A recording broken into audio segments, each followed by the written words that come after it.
unapologetic, unadulterated, and uncompromising.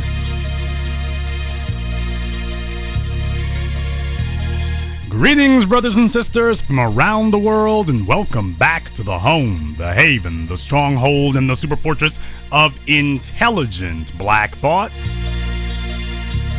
This is the BlackChannel.net radio. I am, of course, your host, your brother, your humble servant, the Black Authority. And the telephone number is 646-787-1933. That is 646-787-1933. That's your personal access code to the Blackest radio program in existence, the only one of its kind on planet Earth today. Join us. And join us you should, because of course we bring you the information, the analysis, the insight, and this is the only place that does not talk about the past as much as we talk about the future, and we hit it on the head more accurately, more times, more often, and better than anybody else. Tonight, though, I want to talk to you about something that may have started in the past, but it definitely doesn't end there. If you'll all remember, last year, the Black Channel was at the forefront of telling you that we all understand, or at least we should understand, we do understand what's going on. And that the only real question now is, what are we going to do about it? When it came to the situation in Ferguson, Missouri, the Black Channel was the place that told you that the time for complaining about bigots is over, that we should be about the work of overthrowing a government. That when white supremacy wanted to make itself known, they came with their dollars. And that if we wanted to make an impact against white supremacy, we needed to come with our dollars. And I attempted to get in touch with anybody who's interested in running for office in Ferguson and say, hey, I've got people here, we've got people here, we will get together and we will help make this thing happen for you. That didn't quite come together the way that we would have liked, but at this time right now, it has been reported to us that of these 6 Ferguson city councilmen, 3 of them are now black. You only had 1 before, now you have 3. You elected 2 more in the last elections here about 3 weeks ago.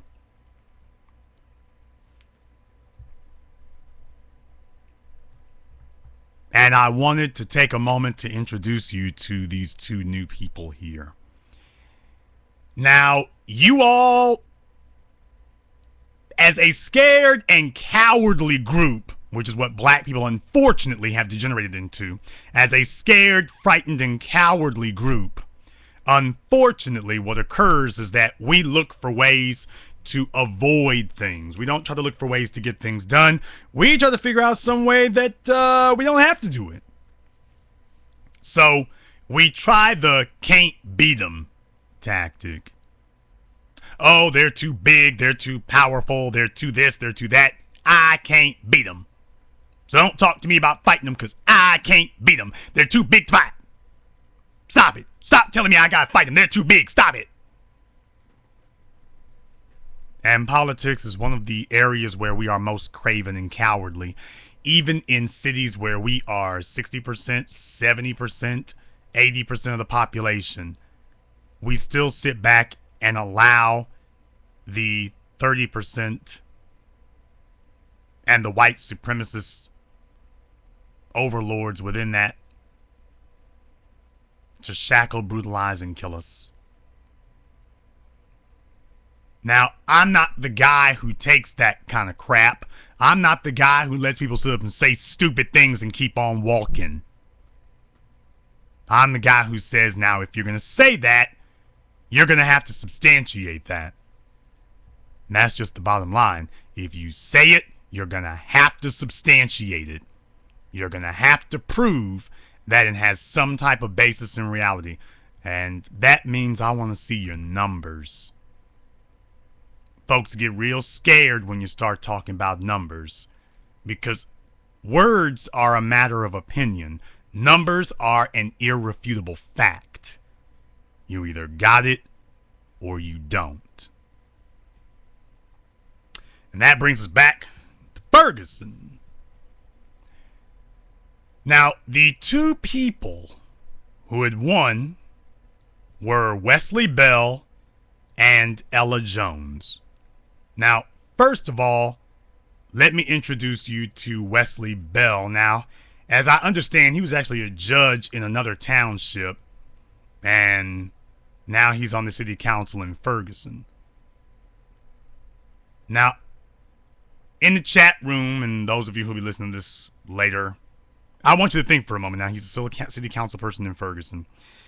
And I want you to tell me, now that you know that this was an election here and white supremacy was going to be on the march at full strength, ready to give hundreds of thousands, if not millions of dollars to Darren Wilson, white supremacy was ready to make its stand in Ferguson.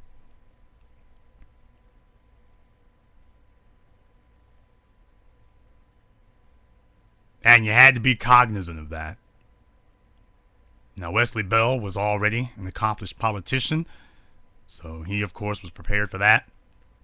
And I want to know here tonight,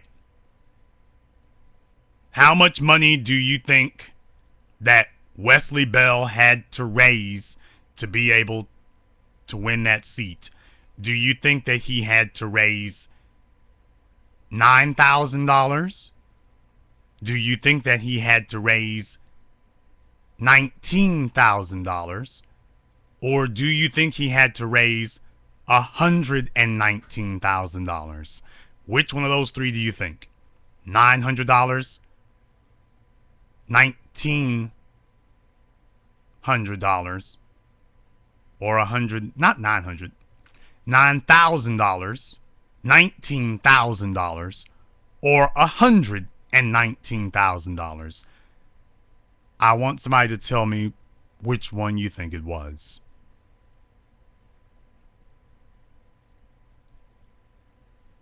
$9,000, $19,000, or $190,000?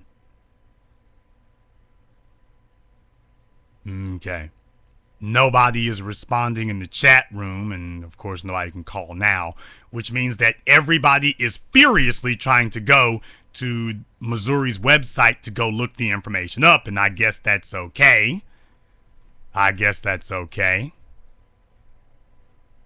Although I would have thought that everybody would be learned up on this by now.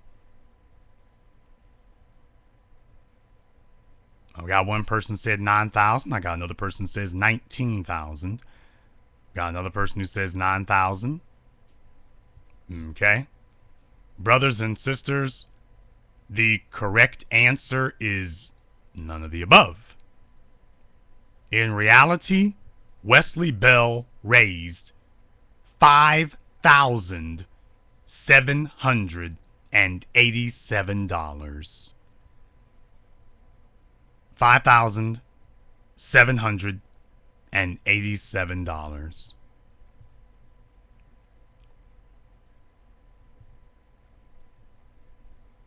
That was how much he raised. And believe it or not, it's a little convoluted with the receipts that he gave, but he claims that he had total expenditures of $3,632. He claims that of that $5,700 that he raised, in actuality, he spent $3,600.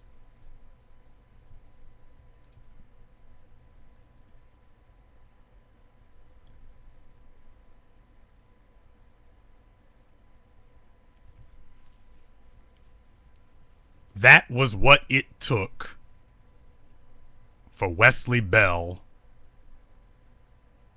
to win a seat on the Ferguson City Council. That was what it cost him. That was what it cost. That was what it took.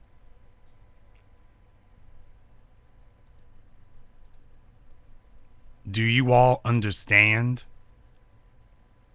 that Mike Brown died because black people in Ferguson didn't think that they needed to spend what you pay, less than you pay for a set of rims? They didn't think they needed to spend that. We got hair weaves, we got shoes, we got rims. You just don't have your life. That's all you're missing.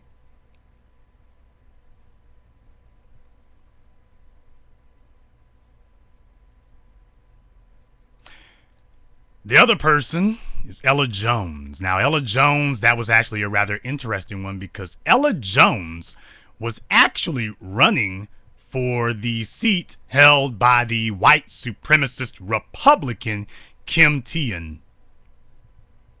She was white, female, Republican, all on Twitter defending Darren Wilson. Ferguson City Councilwoman, all on Twitter arguing with people in defense of Darren Wilson. That is white supremacy in the raw. And she never should have been there in the first damn place. Well, finally somebody got up to run, and finally folks went out to vote. Now, Ella Jones claims that she raised altogether $13,090. That's $13,090 that she raised to run for office. But wait. Now, she raised $13,090, but she claims that her total expenditures were $1,811. That's right. She raised $13,000, claims she spent $1,811, which means at the end of the election, she kept $11,000. Now, I don't know if she kicked in $10,000 of her own money, because I don't see where anybody contributed an amount large enough that would have done that. So she might have put, I haven't been able to go over all the campaign finance records. I haven't been able to go over all of those. So it may be that she actually raised or spotted herself $10,000. It could be. But here's my point. My point is that Wesley Bell spent $3,600. Ella Jones spent $1,800.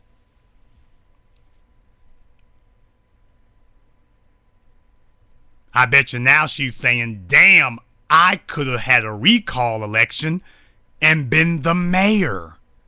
With that kind of low expenditure, I could have been mayor for that.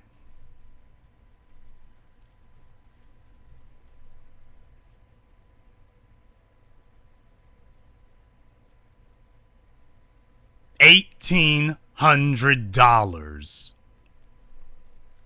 For those of you who do not know, I posted a video on YouTube on my channel. I think that's the Black Authority channel. I'm pretty sure that's where it's supposed to be at. If it's not there, it's on my TBA channel. But I posted a video overthrowing Ferguson.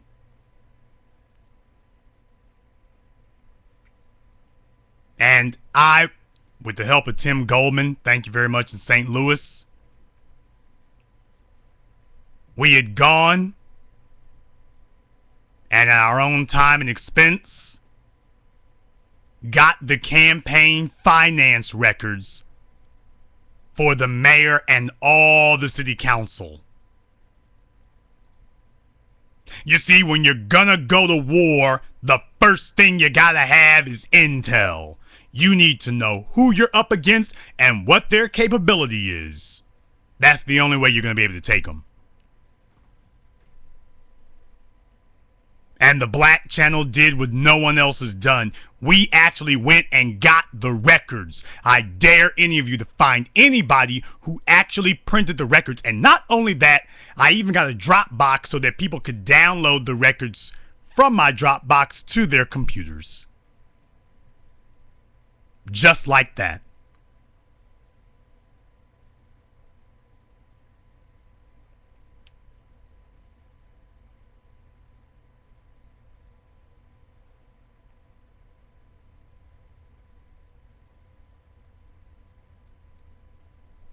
We actually brought you the numbers while the rest of the world was talking about the tragedy of it, and while these fake fraud agent so-called protesters in Ferguson, who are actually agents of the white supremacist regime, they've been completely confirmed as frauds and agent provocateurs here to deflect us.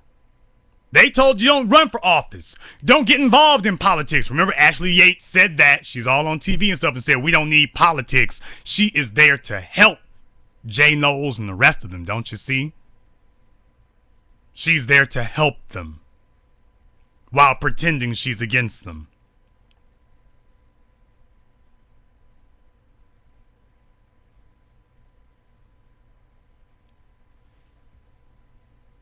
She's here to help them while pretending to be against them.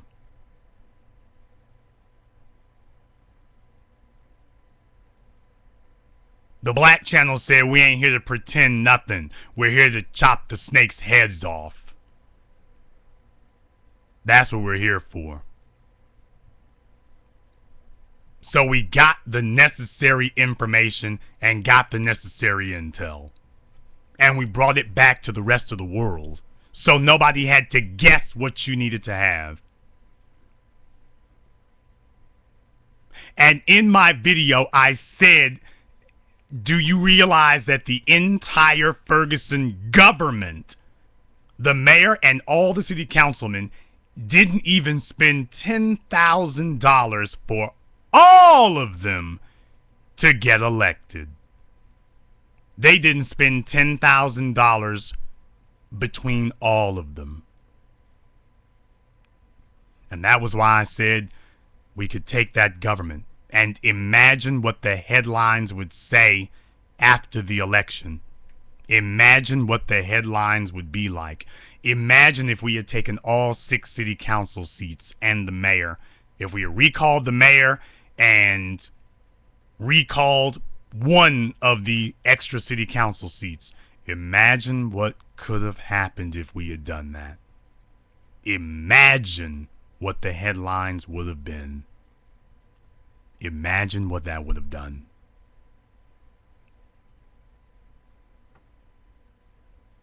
Just imagine.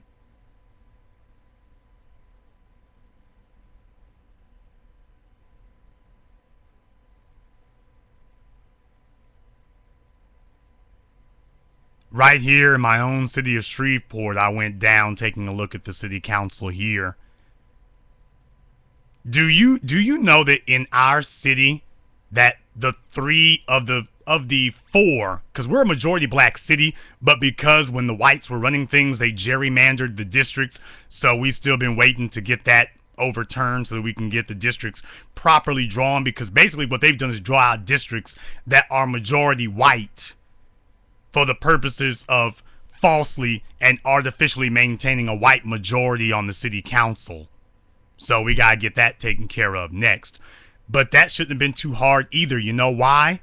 Because one of the white city councilmen didn't spend $2,000 running for office. We are a city of 250,000 people. And he didn't spend $2,000 to get his city council seat. Now another one spent $50,000 to get his. One of the other white guys spent $50,000 to get his. But this other fella, he didn't even spend $2,000. He spent about $2,500 to get his. In my city, which is not some little small burg like Ferguson. Another one of them spent $900 $900. Let me say that again. Right here in Shreveport, in the last elections here back in November, one of the white guys who stole a city council seat because they're not supposed to be there at all, he got his city council seat spending $900. Right here in Shreveport.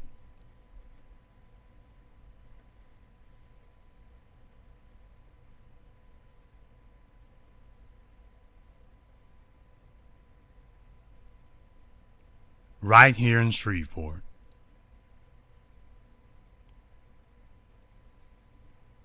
And they're not the only ones. They're not the only ones. How about in your city? How about in your town? Do you know what was actually spent? I'm talking about in big cities. Big cities. Michael Bloomberg spent $50 million, I believe it was, that got himself a war chest of $50 million to run for mayor when he ran in New York City. Now, his successor, Bill de Blasio, according to one of my friends, spent like $13 million. So the cost of running for mayor of New York imploded from $50 million to $13 million. How many of you are telling yourselves, well, I can't do this, we can't fight them, they're too big, simply because you're cowardly and scared and don't want to get up to do anything about it, and you are hoping that somebody will descend from the sky and will do the work of saving your black ass for you? How many of you live in cities and small cities and towns and places like that, and you just sitting back waiting for some white savior to come and save you from your own apathy? How many of you are doing that? How many of you are doing that shamefully enough? How many of you?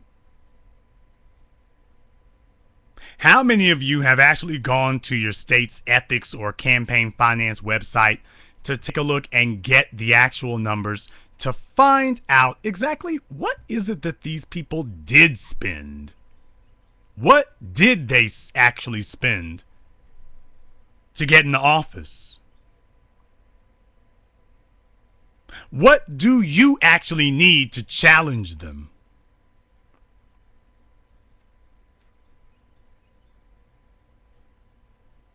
But I guess that only really counts if you're actually interested in challenging them.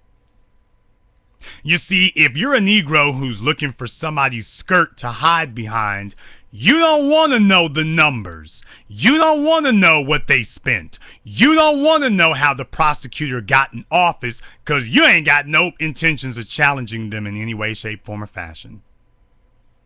Got plenty of niggas want to be preachers.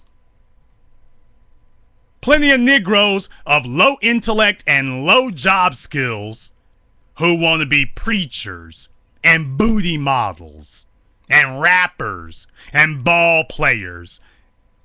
Nobody's trying to sit up here and overthrow the prosecuting attorney. In Detroit right now, I put up the story for you all that you actually have a black female who's a prosecutor, and she has indicted, I think his name was Melendez, this cop, for police brutality. Now, we could do that everywhere if we were serious about this. Bob McCullough shouldn't have a safe place that he can get 2 votes from a dog in Missouri, and yet there he is. Bob McCullough going back to the prosecutor's office, and Nelly from St. Louis on his way to jail. The white supremacist is heading back to office, and Nelly is on his way to jail. Now, I understand that McCullough didn't have anything to do with what happened with Nelly, but here's my real point. I bet you Nelly is wishing that he had talked black males into doing something else than get a little lit, get a little buzz. But you have to understand, low down, dirty scum niggas like Nelly, they have resigned themselves to their fate. They are like walking dogs. They've resigned themselves to just accept their fate. He doesn't know what tomorrow's going to bring, and furthermore, he doesn't care. He's just accepted his fate, that this is the best he can get. And he hopes that whatever brutality happens to him ain't too bad and doesn't bust his face open too badly. That's what he hopes. Now, I want to know, is that you? Is that you? Have you said to yourself that, man, I'm just going to try to duck and hide like a roach and hope that whatever happens is not too bad? Is that your strategy? Is that your plan? Is that the strategy that you have going forward? That you said to yourself, well, hopefully things won't be too bad for me. Hopefully it won't be too bad for me. Maybe I can just get lucky and they won't see me. And the problem is they always see you. They just haven't made the decision to come for you yet. Brothers and sisters, why is it that you all haven't even checked where you are to see what that is? Why is it you haven't even done that? Black people have carried this dog-ass, ignorant, childlike South African mentality with us everywhere we go. Whites lord over us, and not because they're so big and bad and powerful, but because most black people have a whorehouse mentality that you just lay down, do whatever you're told, hope you don't get beat on, and if you do get beat on, hope it's not too bad of a beating, but regardless, just your job is to see who will buy you today. Not to find out what you can own, but who will buy you. This is a disgrace in Ferguson and Shreveport, to be totally honest with you. Even though my city has done, as black people in Shreveport, we've done better than a lot of other places. We should be doing something about that redistricting. We should be doing something about that. Unfortunately, I don't live in any of the districts where those people were running. But we ought to be able to buy a white person to run for office in that district. We ought to be able to buy them and finance them and put them as our man in office. And every city in America where black people are in it should be the same way. Damn sure every major metropolitan area. We ought to have a city council that is either black or black financed and owned. That's every major metropolitan area. Instead, what you have is a situation like Baltimore. Now, I was one of the first people who signed the clarion call on Baltimore's crooked-ass mayor last year. I was one of the first people to say something about her because it wasn't right the first time that I was looking at it. It wasn't right the first time I was looking at it.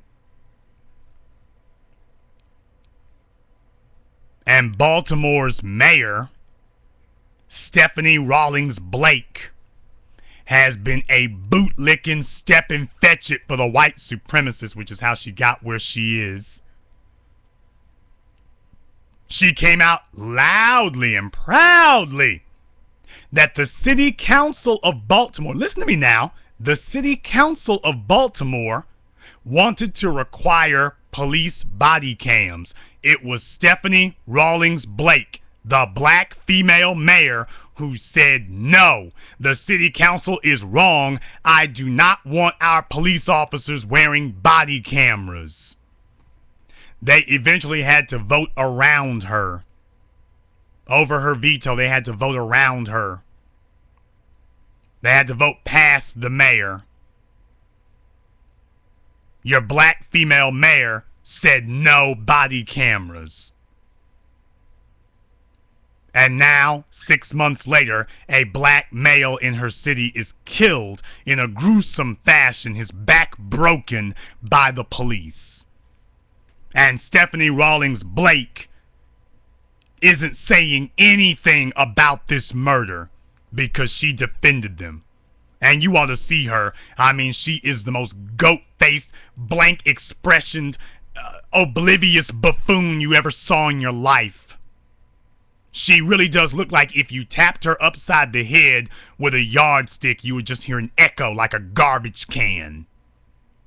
An empty garbage can.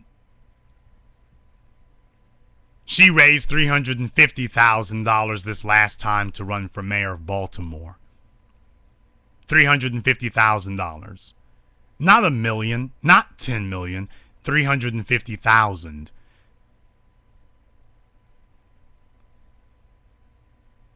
Which actually was overkill. But I guess she'll go buy a new Lexus. I guess. As black people, we have not asked enough questions. And we have accepted individuals standing in our midst saying that they represent us, and in reality they do not. And where are all of you? I put together my video overthrowing Ferguson, and the point of making the video of overthrowing Ferguson was that we as black people are too damn easy to buy off, and we're too damn easy to scare off. That we haven't even done what our enemies do against us. They get intel. They want to know who the players are. In your neighborhood, whoever the biggest thugs are and whatnot, the police know who they are. The police know who we are. We don't know who they are. We don't know who the politicians are. We don't know their capabilities. We don't know who's paying for them. We don't know how much money they got. So we just resign ourselves to our fate. And you all are lying to yourselves and saying that these folk paid vast sums of money. They didn't pay a damn thing. They are lording over black people on the cheap. They're doing it on the cheap. They're doing it for pennies on the dollar.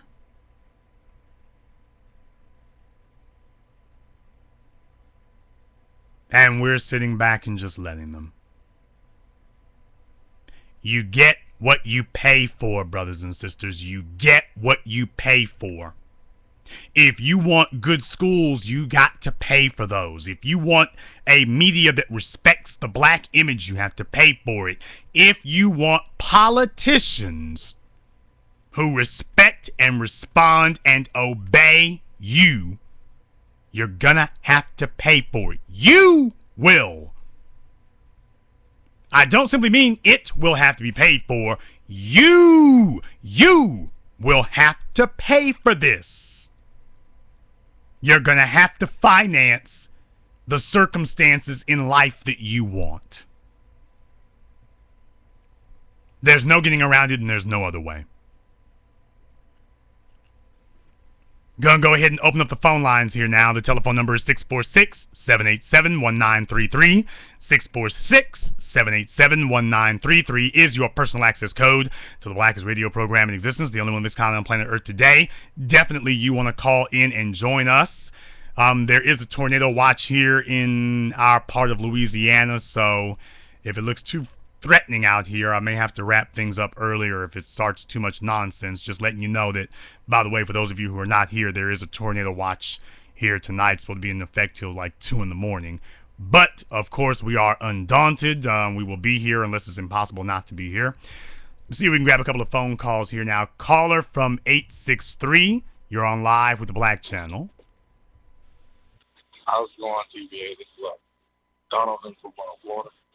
Okay, whoever you are, if you're on speakerphone, you're going to need to take it off speaker. We can't hear you. Hello? Okay, what is your name? Donovan from Florida. Okay, is that Donovan from Florida? Yes, sir. And what's on your mind? Well, I'm just calling to listen in, and I had a question. Is it off code to to be uh, for black empowerment, but not necessarily be a family man or feel like you have to give back to society by building a black family. It's just a topic. I don't understand how that would work.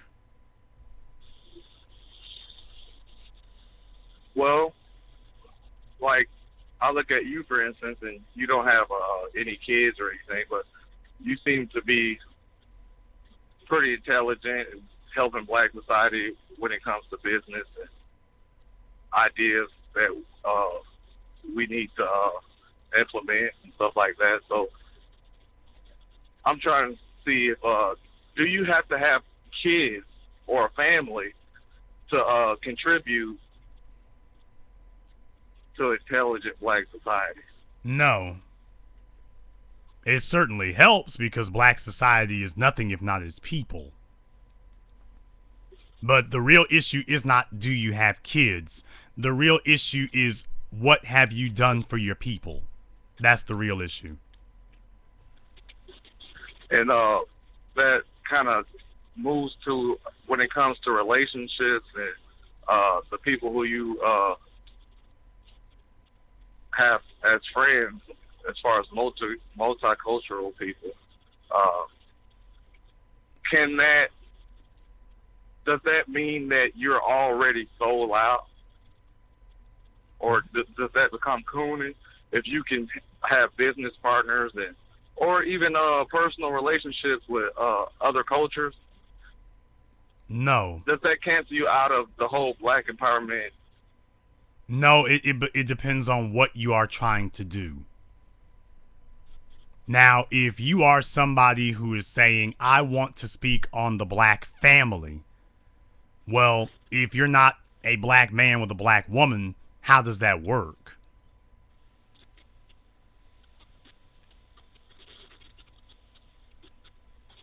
See what I mean? But you're just talking as far as speak on issues when. Yeah, I don't see how you speak on the black family if you are not with a black person. I don't see how that speaking on the black family, I don't see how that happens. Now, if you want to speak on black economics, yeah. That makes sense. You certainly can if you want to contribute money, if you want to give expertise. Of course, you can be part of building the black economy. Black people are part of building the white economy. We just don't say white economy. We say Bloomingdale's and General Motors and Johnson & Johnson and Nike. That's what we say. We don't say that we are contributing to the white economy. The dominant society is that. It doesn't need to be called white. It is dominant. So, no, I mean, you can contribute to the black economy and you don't even have to be black to do that. Two of my bankers are not black.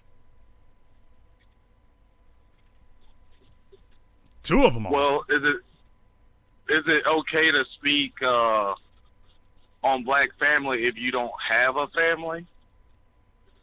It depends. When it comes to household or whatever? It depends. Like I said before, if you are not building a black family, or that is, if you are not in a black relationship, I don't see, if you're going to speak on the black family and you're not in a black relationship, that would be an issue. Now, somebody who is single, I mean, all my relationships have been with black women, and I'm not really trying to be adventuresome or adventurous. So I live and operate within the black biological ecosystem. Now, if you got somebody who says, I am a free agent, I can do as I please, well, yeah, you can. There's nobody who can say you can't. Of course you can. You can do as you please. But understand, where is your credibility to speak on this once we get done?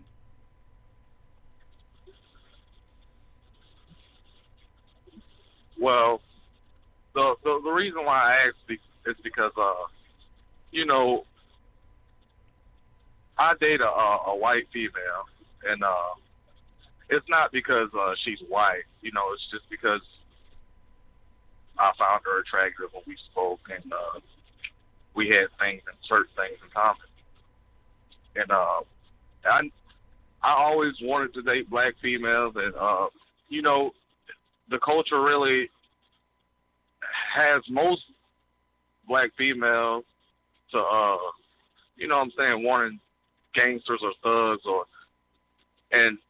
you know, the power structure is all messed up and all that kind of stuff. So, you know, it's not that I'm not attracted to black females or never wanted one. It's just that I never really had the opportunity to date one that I like. Okay, So, well, consider. let's take a look into that first of all. Because here's the thing right here. It's not like you speak with this incredibly sharp diction like myself, so it's not that you grew up around a bunch of people who just insisted on a certain type of way. So it's not that kind of situation. You were clearly raised around a bunch of black folk, and yet you have alienated yourself. So the real question you need to ask yourself is, why have you made the decision? These are not circumstances. This is a decision that you've made to alienate yourself. That's the question you need to ask. I don't consider myself. I don't think I've alienated myself. Okay, alcoholics don't think they have an Oh, addiction either. Alcoholics don't think they have an addiction either. So we can't ask the person who's suffering from the problem what they think. The people who are looking at him are saying, "Hey, dude, you got a problem." Of course, the person suffering from it thinks everything's fine. With him, he thinks everybody else is the issue.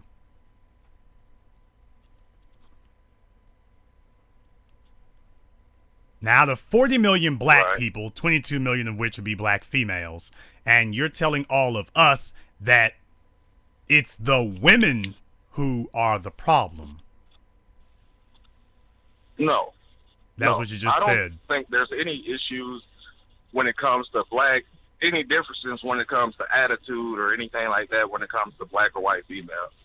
What I'm saying is, you know, I haven't had the opportunity so far to be able to get a black female to be attracted to me to the point where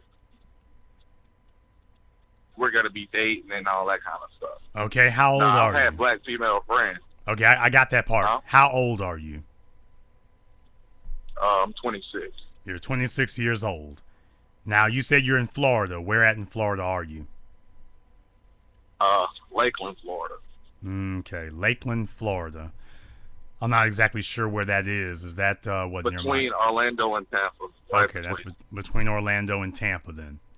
Okay, that's actually a pretty good spot for black folk then, basically. And, well, relatively speaking, being in Florida. And what you're telling us is that I couldn't get a black female to be interested in me. Right. Okay. Now, brother, understand something here, okay? Black women lead the nation in bastard babies. Do you know how easy it is to get a black female to be interested in you under any sordid circumstances? And you're saying you couldn't do it. Hello? You're telling us that you couldn't do that. Well, just like I would say you have a certain standard that you want in a woman, I would say in a woman. And, you know, a percent of the women, a large percentage of the women don't fit that standard when it comes to, oh, she has kids, or, you know, oh, she might not like me. Her education is a lot higher than mine and stuff like that. Well, that's never been a problem for me. I have never had to lead a conversation talking to anybody. And, I mean, you saw the broadcast I did here. Well, you should have seen the broadcast I did here 3 months ago. I had 5 single black females with no kids on the line. Not 1, not 3, 5. I could do it again tonight with another 5, totally different from the 5 I had that night. I could do it with another 5. None of them overweight, none of them looking like hound dogs, none of them with a bad attitude, none of them with a bunch of kids swinging off of them, none of them looking for a thug. So am I just one of these dudes who's just supernatural? Am I just this Svengali? And by the way, No. one of them who I could get on the phone right now if I wanted to, she lives in Florida, 30 minutes away from you. I could have her on this phone right this second if I just wanted to. And no, I'm not talking about Melissa either, people. Well, the reason I say that is because there's like a huge epidemic when it comes to single black females that are older. And, you know, most of the younger ones have kids. You know what I'm saying? And, Okay, but that's not the question. When it comes to... That's not the question. Sir? We all know the problems, okay? And we all know what you're going to say here.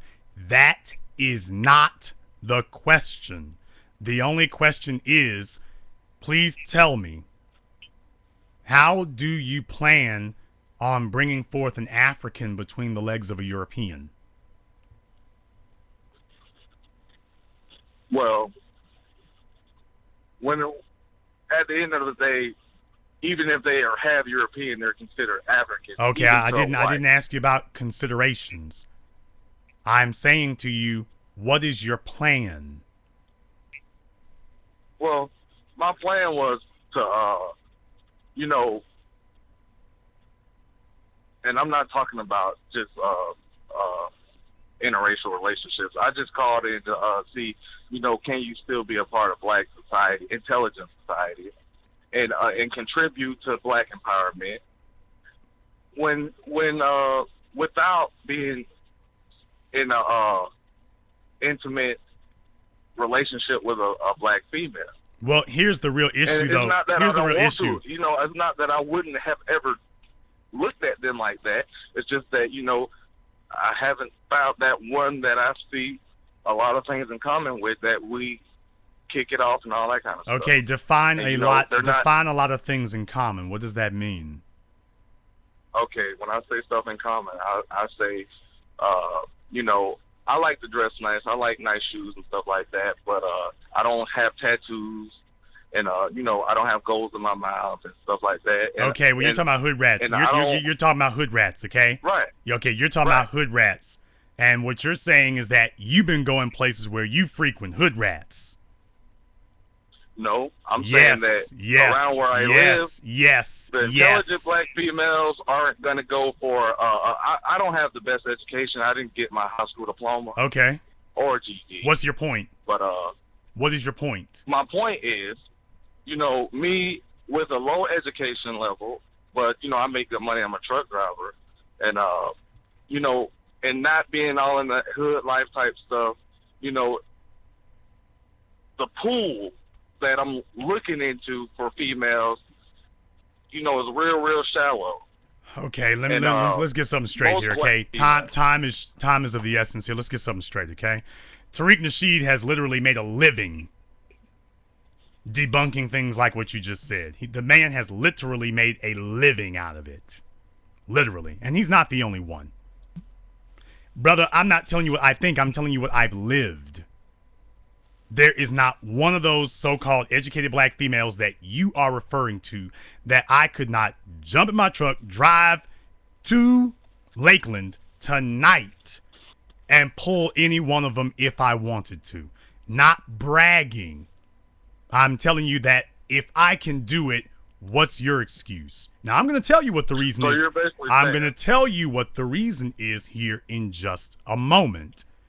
But what I'm saying is that what you're saying cannot, first of all, let's just understand, what you're saying can't possibly be correct. And the reason that it cannot be correct is because if you can't do it, and you're claiming that they're just not there like that, then nobody should be able to do it. And if other people are able to do it, then that means that you are the one who's off code because you're trying to do something that is unworkable. Now, let's look at another factor here. The female that you're with right now, where did you meet her? And be honest. I met her through my mom works with her. Your mother works with her. Right. So your mom led this woman to you. Well, I asked my mom, "Hey, mom, you know a lot of females work up there where you work at. What does your mom do if, for a living? You can hook me up." And she did. What does your mom do for a living? Female. She's a telemarketer. Okay. So she works at a call center. Right. Okay. And you told your mom, hey, is there a nice female up there that you could hook me up with? Yeah. Okay. And your mom introduced you to this young lady. Right. Okay. How old is this young lady? She just turned 23. Okay. So you two are about the same age, which is, well, you're around the same age. She's a little bit younger than you, but I'm going to spot you those little 3 years there. It's fine. Now, here's the issue. Now, but let me find out. Is there anything else to the story that pertinent that we don't know? Like her family or whatever? I've dated white women before. Oh, yeah. She's from like a broken type home from what she told me. Okay. You know. How much does she had weigh? a lot of issues. How tall is she? She also has, she's about 5'9", 5'10". Okay, she's not a little kid. How much does she weigh? Be honest. She's about 175, 180. She's about pretty big for. She's about the same as a black female, and she tries to act black, which I don't think is attractive at all. But she tries to act black, which you don't think is attractive at all. I said I don't think that's attractive. That's why. That's why I just said. I repeated what you said. You said that she tries to act black, which is not attractive at all. That's what you said. When she tries to do that, yeah. I don't think that's attractive. Okay. So how do you feel about her? You know, we're dating. I think she's pretty. I'm trying to get to know her and stuff like that. But, you know, to be honest, you know, I don't think that white girls will ever truly understand what it is to be black. And at the end of the day, they'll never really have your back like a black female would. That's what I believe. I mean, just understand what you were saying there. Do you realize that sentence, literally the sentence actually, the solution actually presents itself in the sentence? I do not believe a white female can ever know what it's like to be black. That's like saying, I don't believe an elephant can ever know what it's like to be a hummingbird. But by definition, no, he cannot. So by definition, no, she cannot. But here's the issue here, okay? About her family, have you met them? No, she doesn't. She just really fell out with her immediate family. So she's just out here. No, I don't know. She's just out here freestyling on her own then.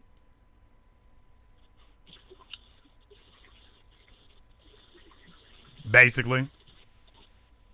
Yes, sir. Okay. How many black men has she dated before you?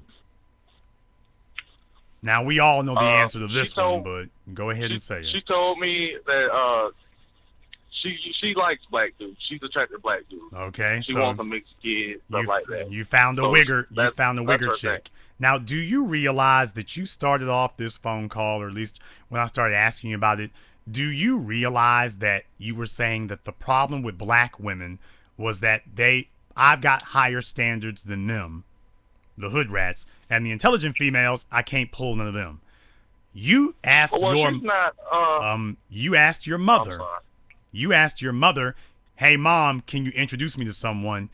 And your mom, of all people, brings you this nice young white lady for you to come meet. Well, she actually seen me drop my mom off before and went up to my mom about that. Okay. My mom was like, oh, yeah, he dated a white girl before. Maybe he'll date you. Okay. Your mom brought this white female to you and introduced you to her. And you two hit it off, even though you have clearly indicated that she has some of the exact same tendencies that you claimed you did not want to tolerate from a black female. No. I'm saying she tries to act black. Yeah. I didn't say. I said which. I said she's trying to act black, which I don't think that's attractive. If you're white, be white. If you're black, be black. Okay, you You know said what I'm that saying? she's But as had far a as not being falling. attracted to black women, I never said I never dated a black woman You because I never said was that attracted to one or she's don't like had their a tenants. falling I have a out. black sister. You said she has had a falling out with her family, so she don't really fool with them like that. You said that she says she likes to date black guys. You said that she wants to have a mixed baby. You said that sometimes she tries to act black and that ain't what you're looking for. You said all of those things. I'm not intimating nothing. I'm repeating what you said. You said that. And I think this is the first time you actually had somebody repeat back to you what you're saying. And actually hold up the mirror and look at it and take a look at the real picture sitting there. You were the one who said that these were the traits in black females you didn't like. We just wrapped it in a white girl, and all of a sudden, well, I'm going to have more tolerance and more patience with her. That if it were a black female doing the same thing, you'd be like, okay, this wench is off code. No. Well, I understand what you're saying. I definitely understand it, and I can see it. I can see where you're going at with it. But that's not even the worst part. That's not even the worst part, though. The worst part of it is, what kind of female hooks up with a dude because one of her coworkers said you should talk to him?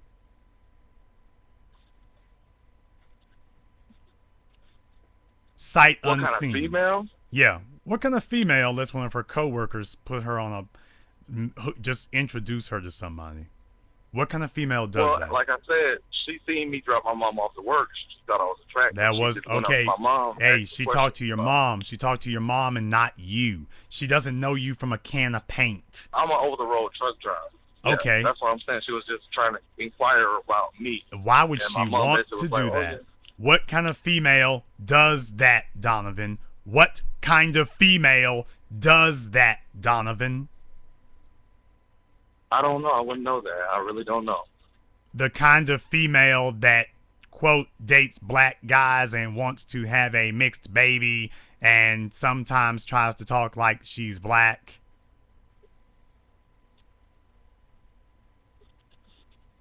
Okay. How many kids does she have?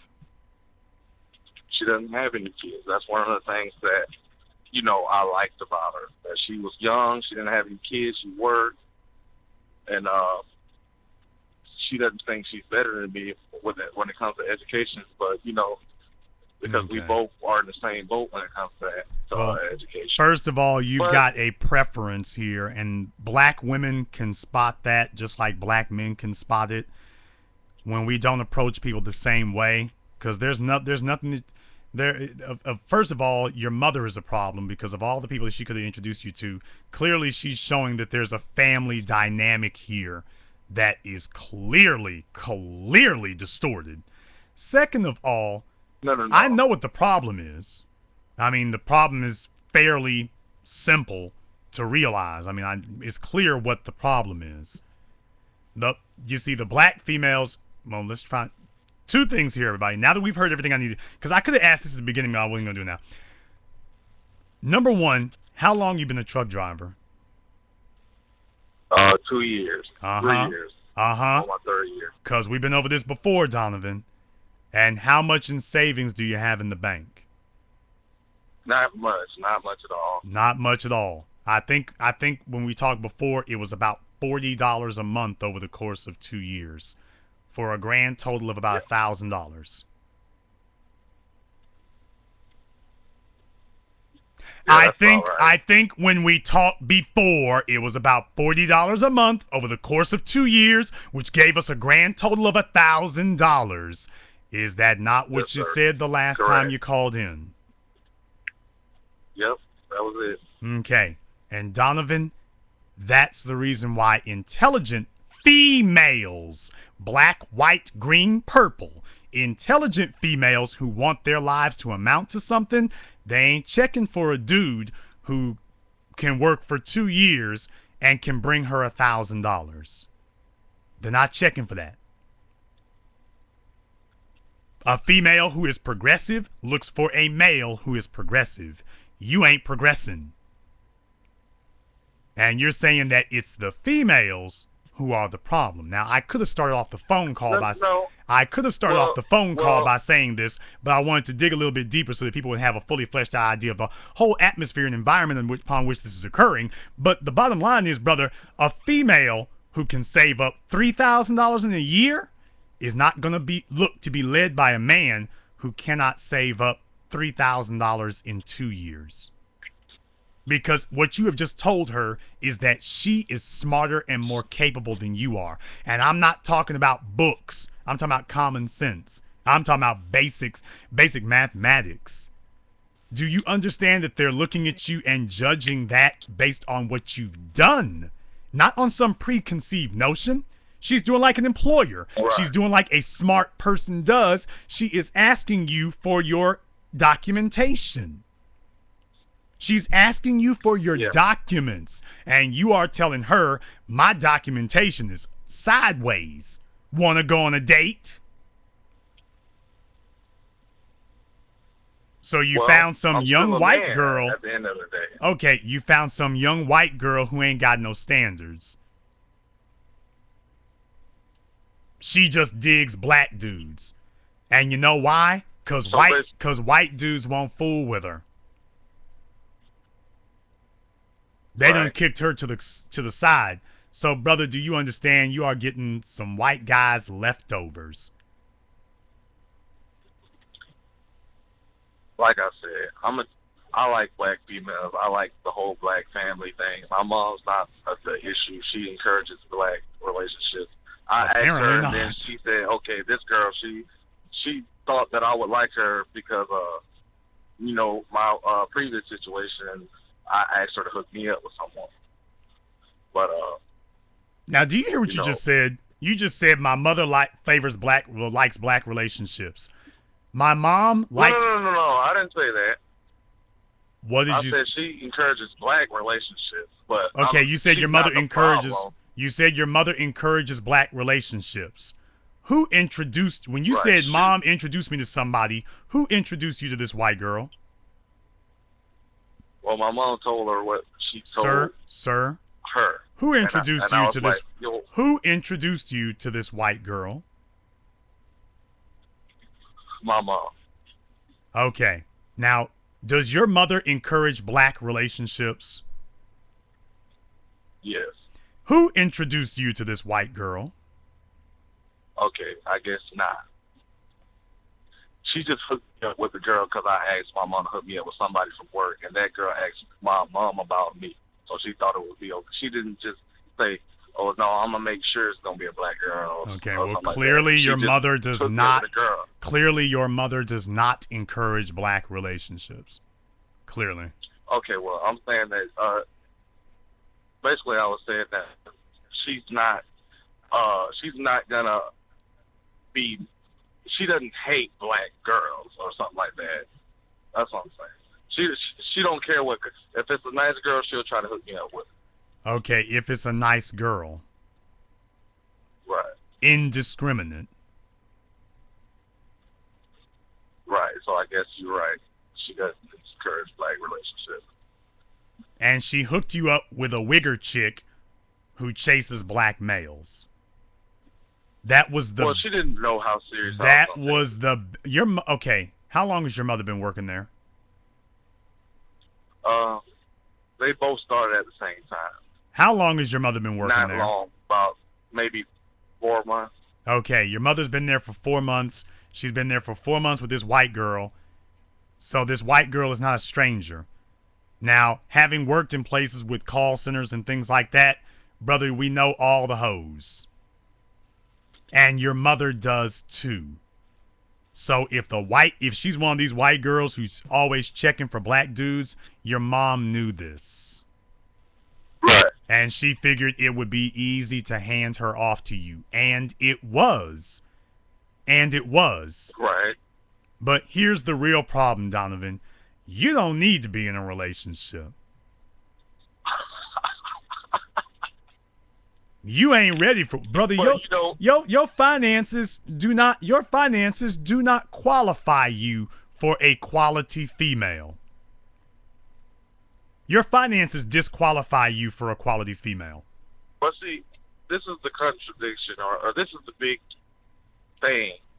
You can't expect men to not have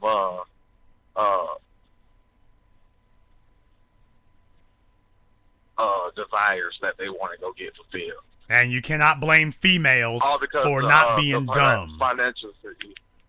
You can't blame Right. females for not being gullible either.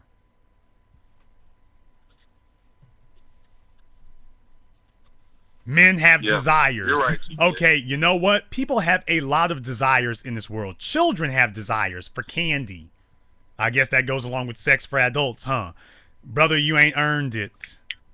And what you are going to get are a bunch of raggedy trailer park Beckys and a bunch of hood rats. And that's what your complaint is. Damn, I can't get away from these hood rats. And now I'm with a white one. Well, you don't qualify for anything better because you have not demonstrated you can do better. So what I'm saying is you're going to get your desires met. Oh, you can do that if you want to. What I'm telling you is enjoy your time with the hood rats and the trailer parks. Because you ain't gonna get nothing else. Get myself in position? We talked about that last time. Just start saving money. Brother, well, that's a good start so you can start doing something. A woman who is progressive is looking for a match, not a mix. She's looking for somebody who's on the same thing she's on, not somebody who can't even get out the gate while she's down the home stretch. So when you start showing black females that you can produce, they will start responding to you accordingly. When she looks at you and sees that you're hobbled and handicapped and can't produce, she's going to treat you like that. You see, a drug dealer can show that he can produce, right, wrong, or otherwise. At least he can show you that he can wake up in the morning with no money and come back home with it. He can produce. Your hot boys can produce. Your ballers can produce. Donovan could produce, but Donovan spent all of his money on shoes. And now he's looking for a female. Right. He is looking for a female who will reward his financial irresponsibility with her body.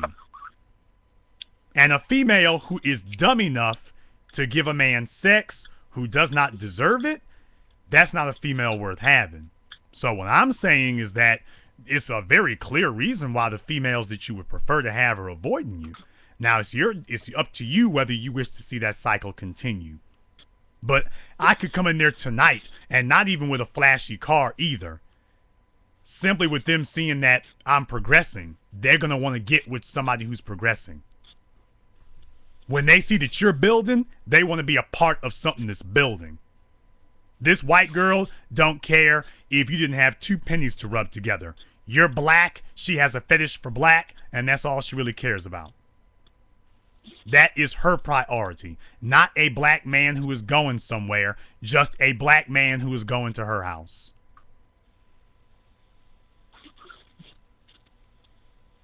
Yeah. Appreciate that, TBA. Black first, can I see the list?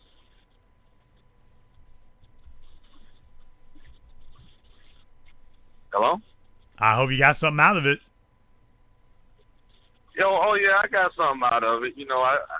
Basically it all falls back on me. If I want to get a female, if I got higher standards from a female, I gotta put myself on that level to where I can be accepted without being a fraud like that. Well, think about So it I this have to way, be- Donovan. Think about it like this.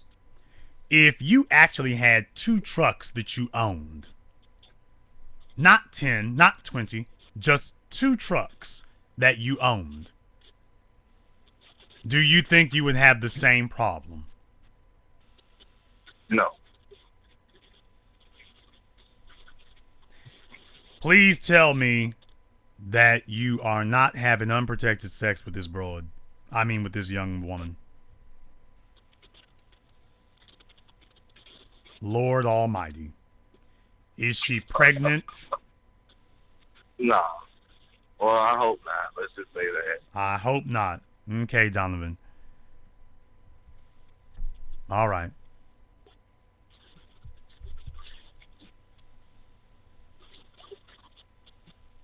Yeah, everybody makes mistakes and stuff like that. Feel like, Yeah. but yeah. Let me stop making excuses. Well, I want to be able to, I don't consider myself prejudiced, but I think it's a sad situation where Black America's at, and I want to contribute to my people. Right. To So my, the to best my way race. to the best way to contribute to your people will be to get some young, dumb, naive white child pregnant. That's the best thing you can do for your people. That's dedication. I got other goals in life besides just being having my little desires met or whatever when it comes. Yeah, to but the one you're succeeding at right pleasures, now, stuff like that. the only one you're succeeding at right now is the one with her, though.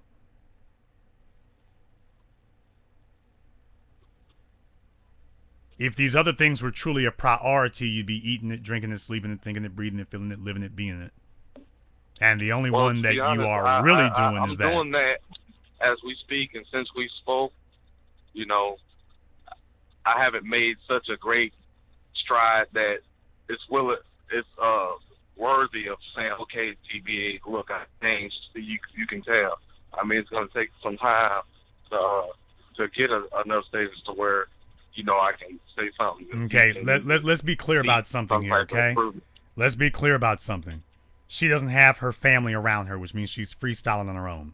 That she's only been working for 4 months. Her financial situation is tenuous. You've been a truck driver for 2 years. You're probably the highest quality guy that she's ever actually had the chance to be with. She would love an opportunity to have something, mess up and lock you down. She messes around and gets pregnant with a kid by you. You got a good work history. You don't get into a bunch of trouble. At least she can depend on you to financially back her by doing something stupid. Right. And at least where she is, at least where she currently is in life, you locking you down or at least handcuffing you would be a come up relative to where she is right now. And you are falling for it hook, line, and sinker. So you gonna be 26 years old with a leash around your neck being held by a 23-year-old white girl. Yeah, I'm trying to change things up there because I see what's going on when it comes to what you just said. I see it, and it bothers me, and that's why I called in about that, tried to talk about it a little bit because I don't have a problem with different cultures, stating different races or nothing like that, but it's just like this is not what I'm not ready for no kids. I don't know why I did what I did, but I definitely want to, and I tell her about that. Let's what I'm saying, let's establish some type of, nest to where if we do have a kid, it won't make a relationship even worse. But when did she tell you she was pregnant? No, she ain't pregnant. You're talking like she is. Pregnant. Okay, you're talking like she is. No. You're not talking like she wants to be. I don't know. I never did the full thing. You know what I'm saying? To where there's a possibility she could be pregnant. Well, there's a possibility because I didn't use protection, but I didn't and try to get. I didn't use protection. Now, do you realize that you could end up being the 20-something% of black males with herpes? Don't even lie and tell me that you took her to go get tested for nothing. Don't even lie and say that. No, I ain't gonna tell you nothing like that. Okay. Do you realize that? You are not engaging in behavior of a black male who is a leader. You are engaging in black male hood rat behavior. This is not behavior that is worthy of Dr. Claude Anderson and Dr. John Henry Clark and Marcus Garvey. This is not worthy of them. You are complaining about the female hood rats, and take a look at how you're living. But you think you can talk down about them? I'm not talking down about black females. No, you said that you got a better standard. You said you have a better standard than the females who Yeah, want when it comes to having kids, that being in a relationship that already have so many responsibilities before I jump in. Okay, and now That's look. what I meant Okay, by but you're that. engaging in the exact same behavior as them. But you looking down at them. But you're engaging in the exact same behavior as the people that you start off this phone call saying, "Oh, my standards are higher than that." Apparently not. Well, when I meant standards, I mean, When you said you know what I'm standards, you meant saying? standards. Just You meant standards. You trying to meant stay I'm out not of like trouble type Bushika. I'm not like Bushika who got 3 and 4 bastard babies. No, you're working on number 1 now. No, you're not like her. You're just working on number 1 now. She got if hers. I have a baby, I'm gonna try to take care of my. Wow. Okay. Do you understand that if she gets pregnant, you can throw your business ideas away?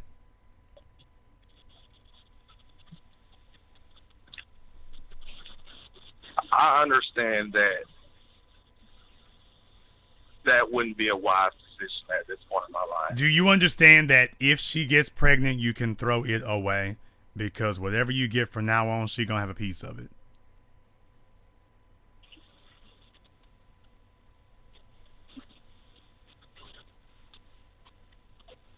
If she get pregnant, I take care of my kid. Okay. As if the issue is your willingness to care for your own responsibilities, as if that's some great accomplishment. The great accomplishment will be keeping somebody that clearly you don't have long-term plans with out your pockets.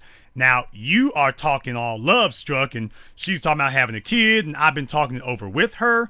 Ain't supposed to be no talking over with her. It's supposed to be, hey, I ain't really trying to have no children. But you've been talking to her because in this relationship, it is the white female who leads.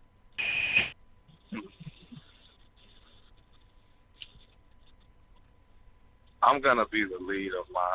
Apparently not. And Apparently not. Because she talking about kids and you sitting there discussing it with her.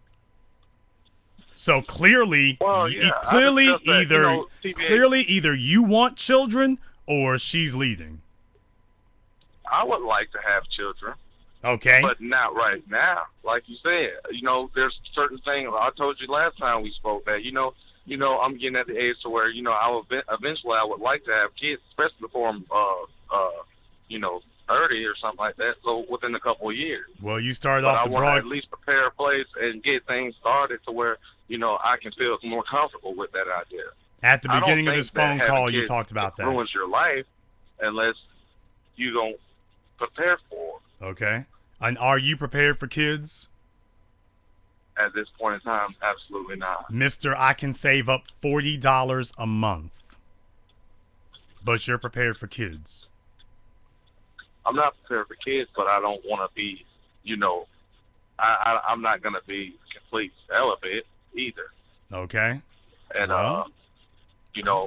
I did make a bad decision when it comes to using protection and stuff like that. So I guess that's what really needs to be done. And, and stop allowing her to, sweet talk me into being stupid or whatever. But,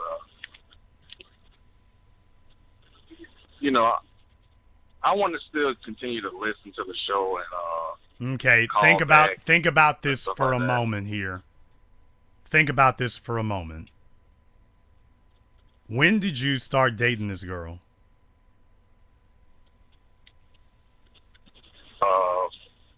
we probably dated for about 3 months. You've been dating for 3 months. Or Valentine's Day. Since Valentine's Day. Yeah. That's February Right. 14th. So that's actually a little over 2 months.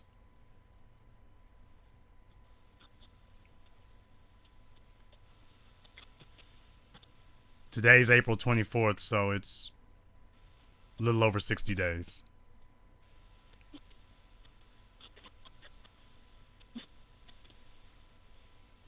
My mom and dad were high school sweethearts.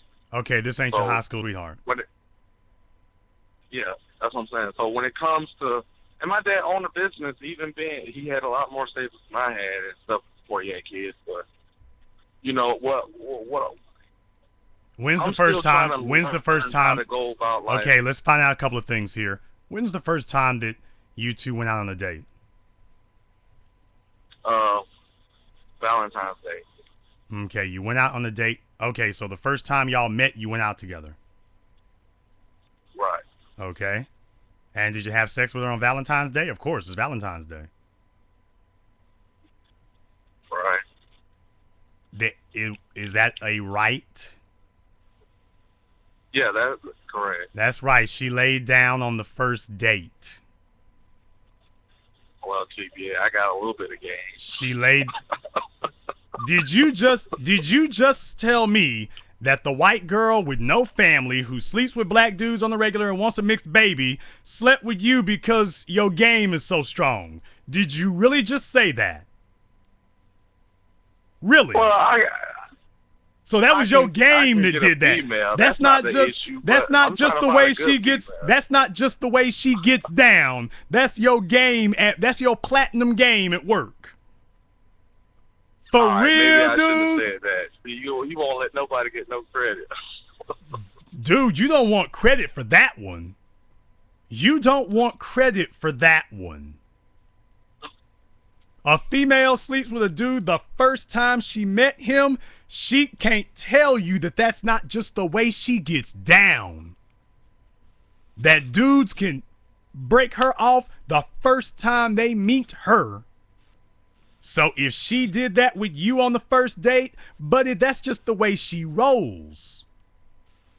At the club, at McDonald's, in the bathroom, at the hospital, this is just what she do. Now, you can sit there and tell yourself, I'm special. Every lame thinks he's special. Till he goes looking through her phone or her Facebook. Then he finds out he ain't special. She broke my heart. Right. Waiter, check please. Stop the damn world and let me off. Now, that was why I asked that. Brother, come on now. You know better than this. Oh, and I mean, Right. listen to me. She let you sleep with her raw the first date y'all went out. No, I use protection the first Oh, get the hell out of here with that. day. Come on, TBA. Give me some credit now. I ain't no super ratchet. now. Okay, you know what? Okay, even if you did the first time, she's only been going out with you for 60 days and you're already raw. Yeah, I don't see her as a necessarily terrible person. You don't see her as The a terrible person that I person. couldn't see myself with in the future if we work as a team and stuff like that. But I don't you care know, if I'm it's, also I don't care if it's Mother trying to- Teresa. There's nobody who's worth making a bastard baby with. I'm sorry, could you repeat that? There is no female who is worth making a bastard baby with. None. So what's your ideal black male? What is his job? What does he do? How does he start his family? How does he start his family? This has got to be the dumbest Yeah. question I've been asked. Oh my God, you don't know how a family's... Where's your father? No. Donovan. I'm just saying. Donovan? Your idea. I'm going to answer your question, Donovan. Where's your father?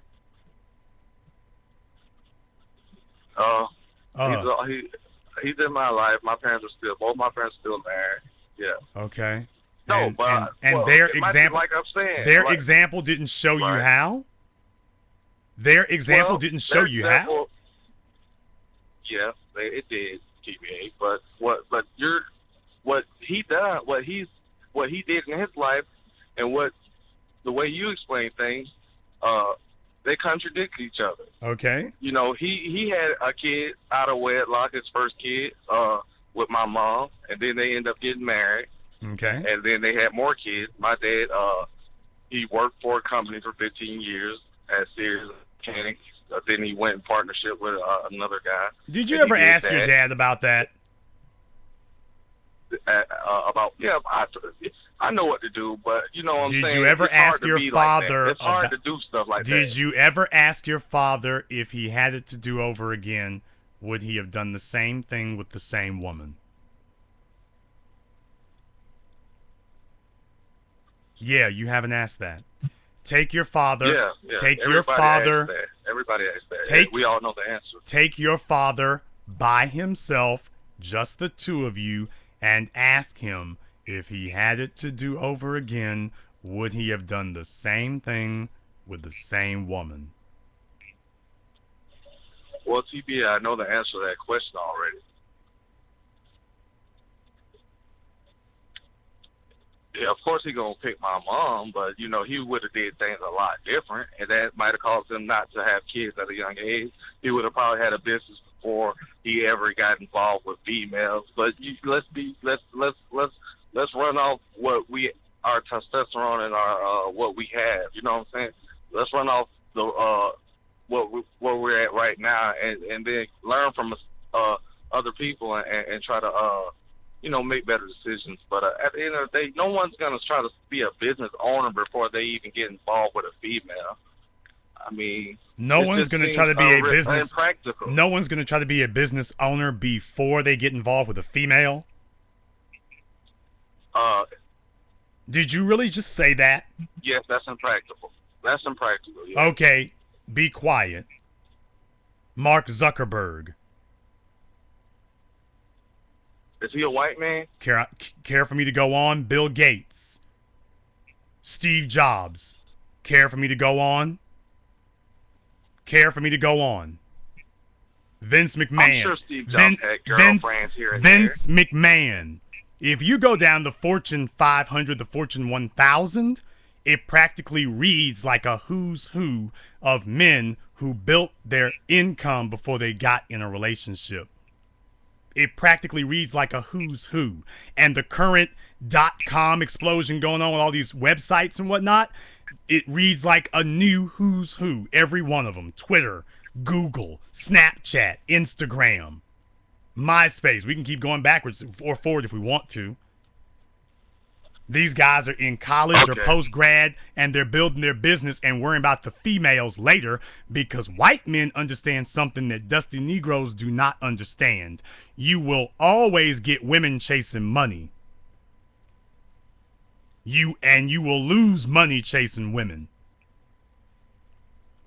Now, you might be able to make money chasing women, but you'll usually lose it. What the guy say? You will never lose women chasing money. You'll lose money chasing women.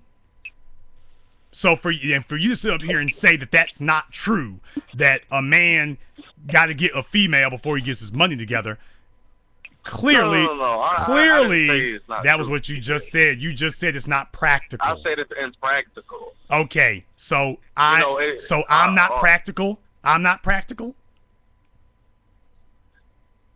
So I'm not. But at the same time, you're a lot older. What are you talking about? You with females, but you don't have any females. Dude, I started my first business at 17. What are you talking about? What are you talking about? Well, I'm speaking at what's going on right now. You obviously you haven't found the right one because they didn't meet your standards. Whoa, hey, back up. First of all, you don't know what my standards are. Second of all, even if that were an issue, I'm not at a point in my life where I really just want to get settled down and have kids like that. I got a lot more to take care of. And right now in my life, building is more important than children. And I'm a firm believer that children are the most important thing you will ever do. So you shouldn't be having kids until you are in a position to make them the priority. So I can do what I'm doing to make that a priority, or I can make children a priority. I've done what most other people refuse to do. I have made a decision. The kids can wait. They will wait until I'm ready to go do that. So understand something. Even if the perfect, whatever the hell we would define as perfect, female showed up tonight, I still would not jump on it. Not tonight, I wouldn't. So even if you meet the right person, if it's not the right time, it's not going to work out. Ultimately, something is going to suffer. But let me tell you something. Because my act is together, when I'm ready, they'll be ready. It's not going to be a matter of, okay, I'm ready, let's go do this thing. It's not that. Now, is the game messed up? Sure. Are there challenges out there? Yeah. Are there problems? Definitely. Might I have made different decisions in the past? Maybe. Sometimes I go back and forth about that. But I will tell you one thing. I'm never going to lose women chasing money. That ain't going to happen. I will never lose an opportunity at females by chasing dollars. Sumner Redstone, Rupert Murdoch. Please, you will never lose money. You will never lose women chasing money. Never. Now you chasing. You are chasing a female right now, and you are setting yourself up to train wreck your economics for the next 20 years. Now think about that. It's on my. That's the only thing that's really on my mind right now. And I'm trying to figure out.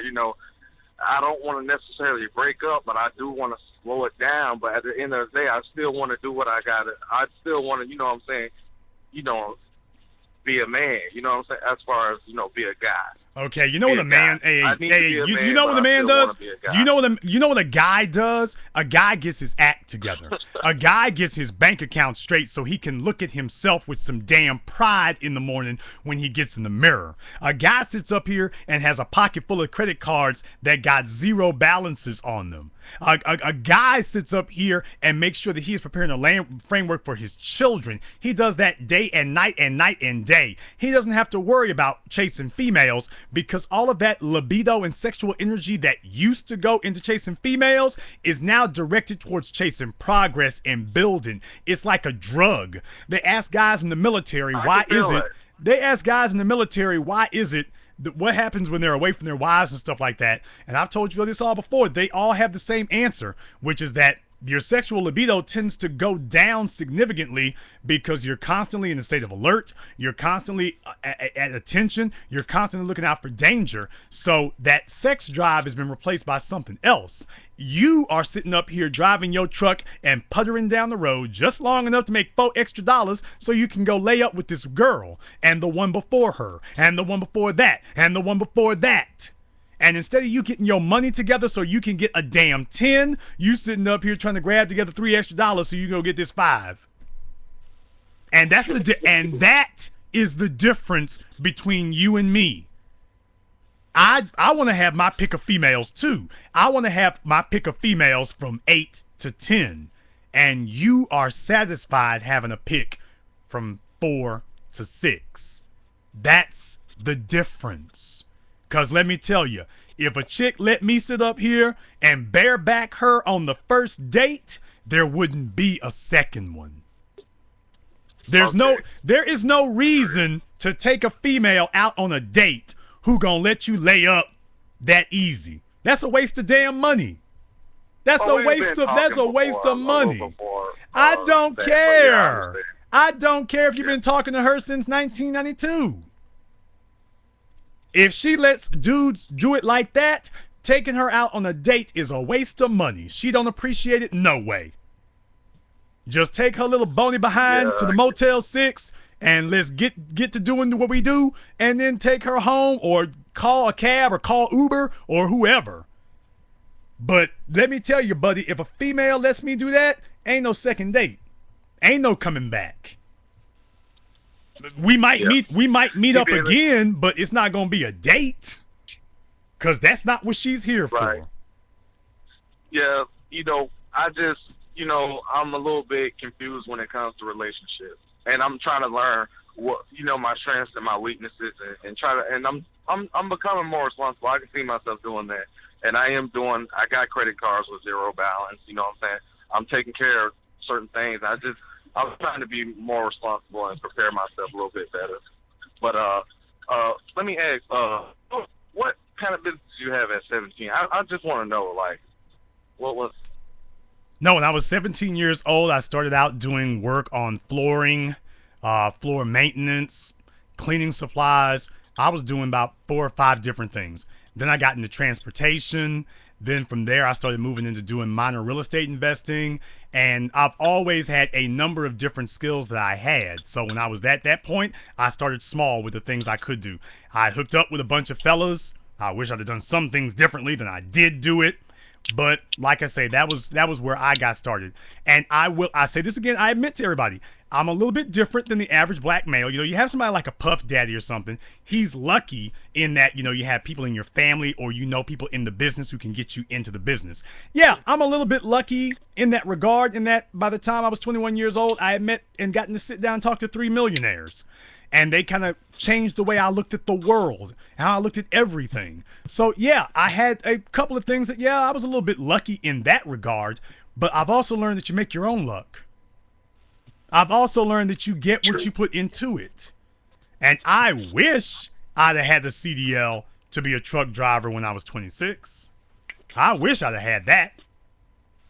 Because let me tell you, I'd be a lean, mean, rolling machine. I'd have had, in 2 years' time, I'd have had at least one truck. At least one, and probably enough money to pay down for 2. Well, I'm trying to get better at driving so I can know how to take care of my equipment. I know how to drive, and I know how to do it. But, you know, once you get out here, you got to worry about getting fined and all that kind of stuff. And, you know, I see a lot of older guys go under real fast in that. So I'm trying to, you know, get what I can before I go into for myself. And my last question is, could you explain how to use credit to build it?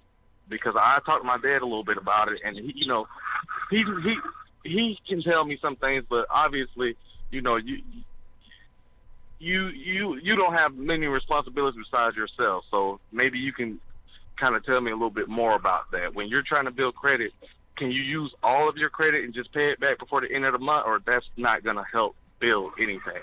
Well, no, you don't ever want to max out your cards. You don't want to do that. What you want to do is take out like 20%, 40%. And once you start getting to 50%, there's a problem. As a matter of fact, I was just discussing this with someone earlier this week and whatnot. It varies by reporting agency slightly. But please understand that when you start maxing things out, that can show up on your credit report if you don't pay it off before that time. But here's the thing. If you're trying to build credit, then by definition, you have to leave the balances where they are. By definition, you have to. If you just rack up charges and then pay them off before the cycle is over, that doesn't help you build credit. That helps you maintain credit. It's just like getting into physical fitness. There is a weight losing stage and then there's a weight maintenance stage. So if you're trying to build credit, I'm basically maintaining credit. Well, if you're trying to build credit, you get balances and you rack up a debt, but you pay it off on regular so people can see that. And so they give you higher credit limits. Once you get credit limits that you like, at that point, you simply maintain your credit. Once you get the credit limits you like. Okay. Because right now my credit's 500, and I always spend it all. It's so hard not to only spend 20% of $500. And I always pay it back early, which means like I'm not doing anything. So, but like I said, they only gave me, I don't know if I told you about that, but they only gave me a secured credit card. Because I never used any credit until now. Yeah, but that's fine. I mean, you can use that to build your credit up as well. You can use that. There's other things you can do as well. There's other avenues to you. But here's the thing: until you start running your personal finances correctly, no bank is going to give you a business account. Until you start running your personal finances correctly. So what you're talking about is the right thing, but you need to start getting serious about. First of all, you don't pay for. Let's just say right now. Now you said you have a secure credit card, correct? Yes, sir. How long have you had it?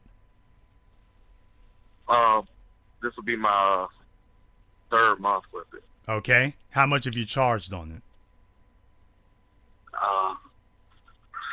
At least maybe $1,500, $2,000, something like that. Okay. What are the last 3 items that you paid for with it?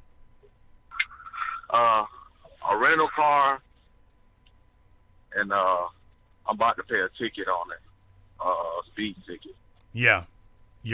For a truck driver, who is using a plastic loan to pay for a speeding ticket. He's not paying for I it can out pay of. cash for it, but I'm just trying to use the card. I'm trying to use credit. I would not do. I wouldn't have speeding tickets on the credit card. You have to make Okay. deliberate Well, that's payments good, though. on a credit. A credit card is a plastic loan, and in my world, you only use loans for business matters. You don't use a loan for consumer goods. As Okay, black people, so, we don't know the definition of good credit, a good debt. Good debt is debt that you use that you racked up with from investments. That's good debt. Bad debt is debt that you racked up purchasing consumer goods and paying bills or recurring monthly payments. That's bad debt. Oh, so paying bills on credit is bad. Anything that does not have a return on investment is a bad debt. Okay, can I ask you something? Let's say I have a secured credit card of $500, so my credit's 500. What can I put? What can I put? What can I do to spend? What is there that's about 20% of the cost of living, or something I can do to where I can use my credit for? Because I'm not using it the way that I should and I want to, but I don't know how. First of all, when did you rent that car? Valentine's Day? Last Friday. No. I rent it when I go home so I can have the vehicle. You rent it when you go home so you can have a about vehicle. last Friday. That might be legitimate getting on a credit card because you have to have you really need a credit card to rent a car in most places. So that one I'll let you get away with. I'll let you get away with that one, since that's part of your job and everything. I'll let you get away with that one. But here's the real thing: monthly bills, speeding tickets, you don't pay for that. Not on a credit card. Your credit card should be used for deliberate, conscious purchases, not for stuff that shouldn't have happened. And you don't want to use your credit card to just be slamming things on there all over the place. You need to think this over because you have a strategy for how you're using the card. Yeah, I just want to learn what strategy. How do I use it to build? You know what I'm saying? Because all I know is that I can use it. There's money on it. What but you're I don't doing know what kind of stuff should I buy with it. is a numbers game. You are using that card for the purposes of getting your credit score up. But it's up to, and because it's a secured card, what that really means is that you're paying for it out of your bank account. So it's really trying to instill in you financial discipline. So, whereas, for example, because right now it's kind of hard to even get into that, but right now, for example, when you go on the road, what do you take with you?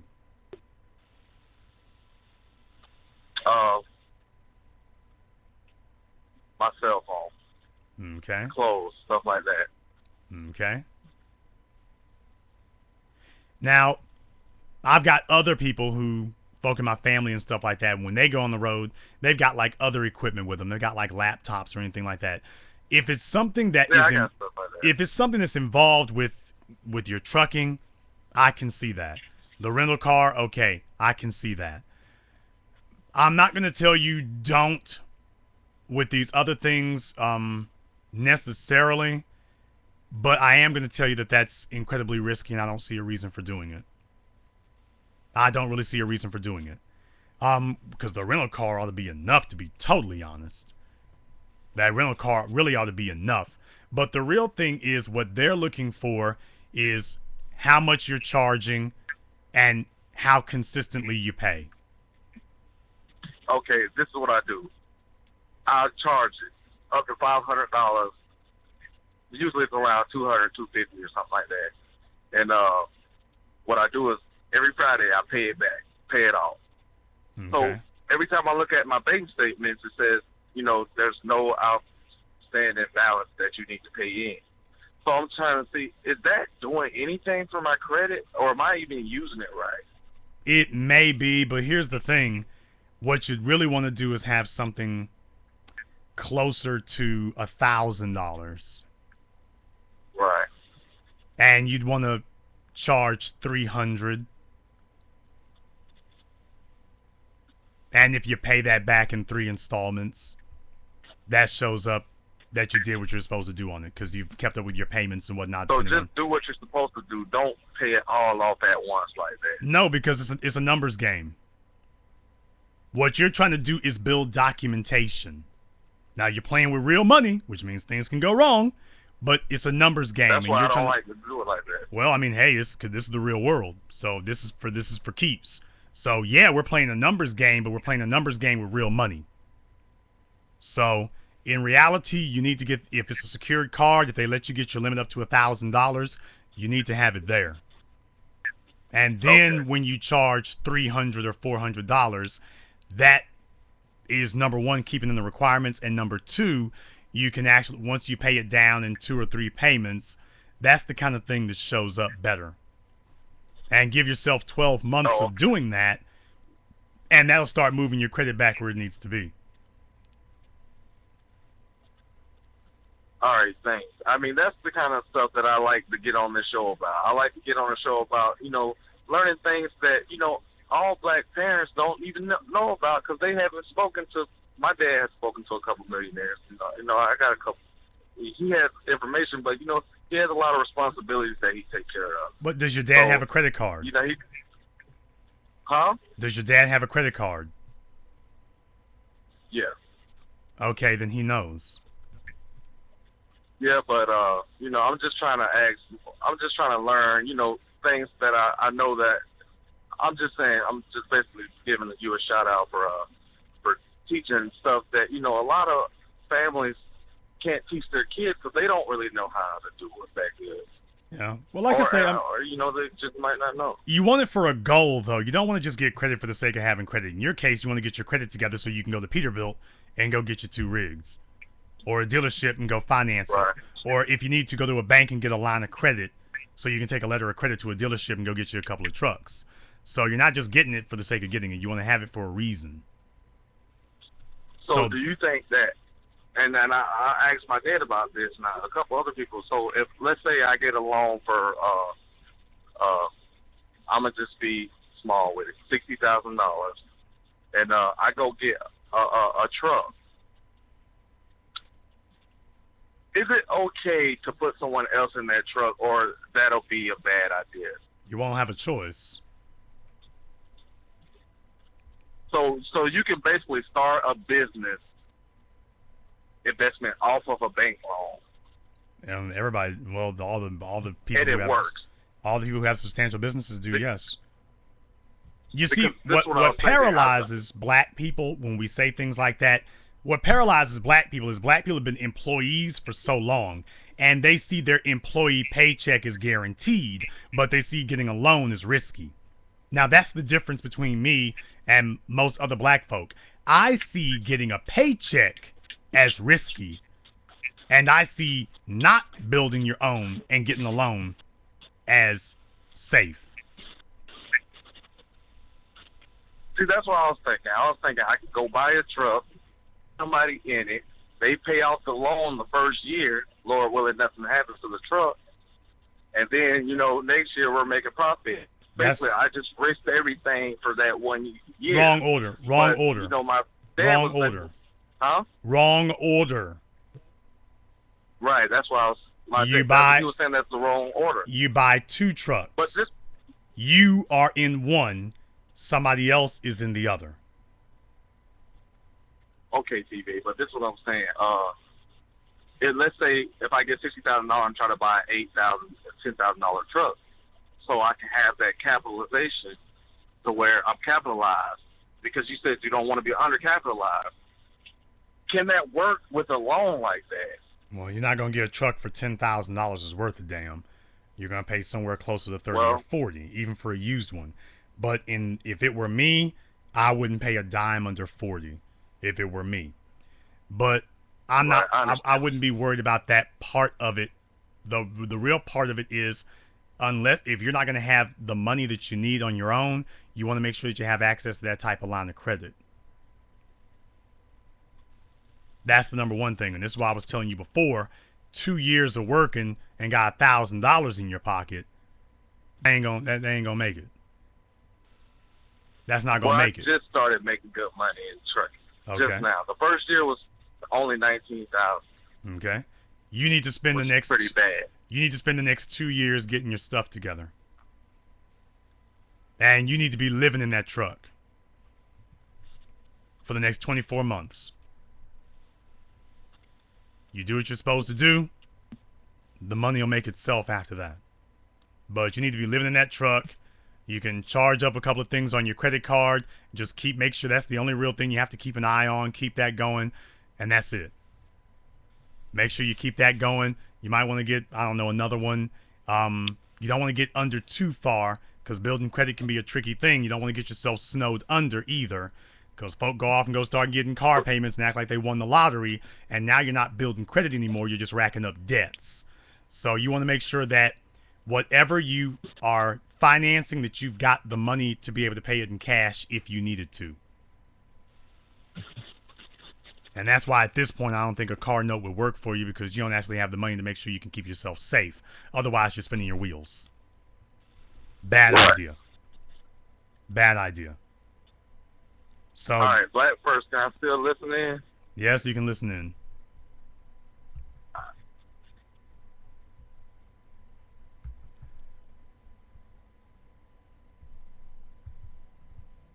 Yeah, I'm thinking what you're thinking. Believe me, I am.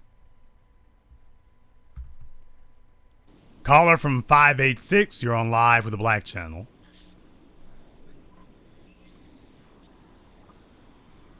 Last try, caller from 586, you're on live with the Black Channel.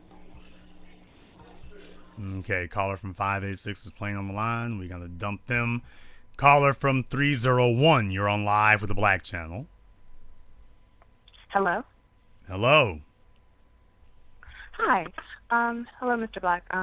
Hello. I'm calling, and I'm so sorry. This is not really an economic kind of call. I'm calling because of what you said with the last caller. What you said with the last caller, basically you said a quote that I've heard very many times. Basically the quote saying, you'll never lose money you'll never lose women chasing money. And I'm a woman, and I'm dating, and I'm in my later 20s, and I'm really focused on my education and building businesses after I get my education in law. And I want to know, for women, does the same stance stand? And I know that might be a little bit naive, but I just wanted to get your opinion on that for women from their point of view, or what you think for their point of view. Okay. For a woman, you're asking me if the rule applies that as a woman, you'll never lose men chasing money? Yes, essentially. That rule does not apply to you. And the reason why is because a man who's about a damn is not looking for a woman to financially support him. No man who is worth 2 cents is looking for or expecting a female to make or provide a home for him. That's the reason why that does not apply to females. Now, some people may want to say that's politically incorrect. Damn politically incorrect. We got black women are the most single women in the world because we got too much of trying to flip-flop rules as we go along. Damn that. Listen to what I'm telling you. A man is not impressed by your income. First of all, what's your name? Oh, my name's Amanda. Hello, Amanda. And where are you calling from? I'm calling from Silver Spring, Maryland. Okay, Silver Stream, Maryland, or Silver Spring, Maryland? Oh, Silver Spring, Maryland. It's right outside Washington, D.C. Okay. First of all, let's be clear on a couple of things here. Now, you say you're in your late 20s. Define late 20s exactly. I'm 26 years old. Okay, you're same age as him then. All right, let's be clear on a couple of things here, Amanda, and remember this for the rest of your life if nobody else ever tells you this, because I don't know if your daddy ever gave you the game, but I'm going to give you the game tonight. No man, and when I say man, I'm referring to somebody who's worth a damn, not a male walking around at 30 years old. No man is impressed by your income, Amanda. No man is impressed by your degrees. And no man is impressed by how many schools you went to. We are not impressed. It doesn't matter to us. We'll sit there and bob our heads and give you a you go, girl. Oh, that's nice. But we're not betting our lives on it, and we are making zero life decisions based on your accomplishments. We are making our life decisions based on our own, not yours. Now, that does not mean that you can come to the table with nothing, but what that does mean is that it does not have the same influence with us that it would have with you. It does not have the same. Not now, not ever. Because as a man, it is my prerogative to lead. I cannot lead a woman if I am expecting her to be protector and provider. That's my job. Now, her job is to be plan B. She's the contingency. But plan A is not her protecting and providing. I'm plan A. She's plan B. And if you do find a male who believes that his female protecting and providing is plan A, let me tell you, go to World Star Hip Hop and watch some of these black women and black grandmothers getting their asses beat in by the police with their grown sons and grandsons sitting around with their cameras. World Star. That's what the dude who expects females to take care of him behaves like. That's what that dude does. The most embarrassing videos you've seen online, those were taken, the guy saying World Star and straight to YouTube, those are the guys who are looking for a female to take care of them. I couldn't live with myself with knowing I get up in the morning with the expectation the female's going to carry me. That would eat away at me. That would be like acid in my intestines. I couldn't live that way. Because if I'm not protecting and providing for her, what does she need me for? Why am I here? True. I'm not a third. True. You're not a third wheel. You're a fifth wheel. We can't even put you in a car. You're just there. You're just there. So that it doesn't work. It doesn't work that way for females. Not with a man who's worth a damn. Now Dusty, Bummy, oh, it works great for him. Oh, he'll take that all day. Mr. Xbox Live, he loves that. He will cheer you on. He will gas your head up. He will tell you how great you're doing.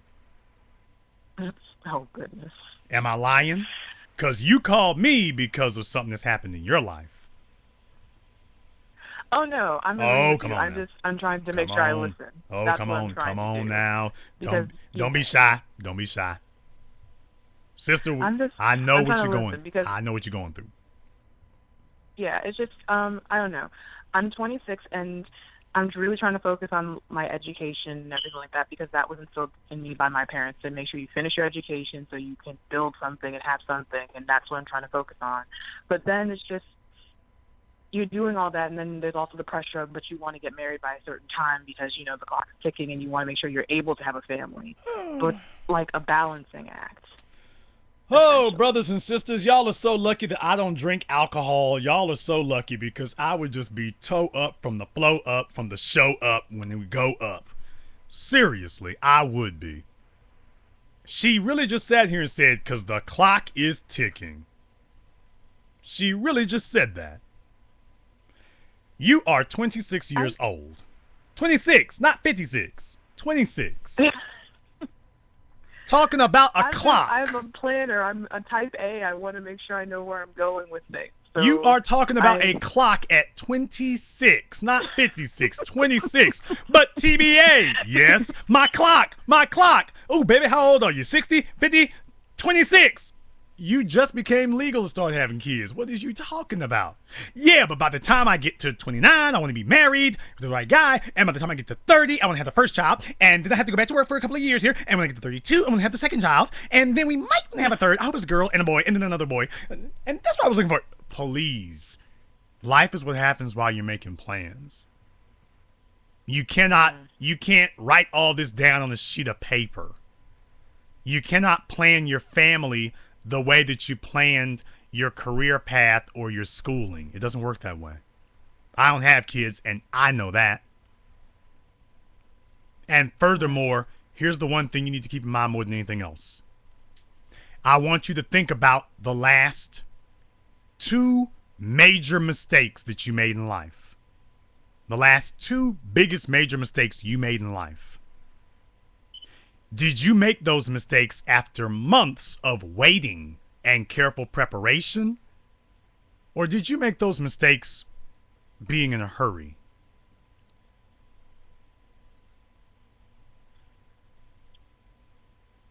I made them quickly. I made them in a hurry.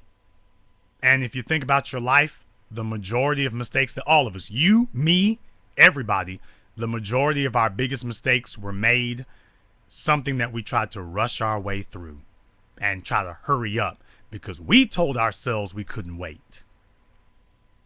And found out later the only pressure was coming from us. We had all the time in the world. We just put some arbitrary artificial timeline on ourselves because we emotionally wanted to get satisfied. And we rushed through it and we screwed up things even worse.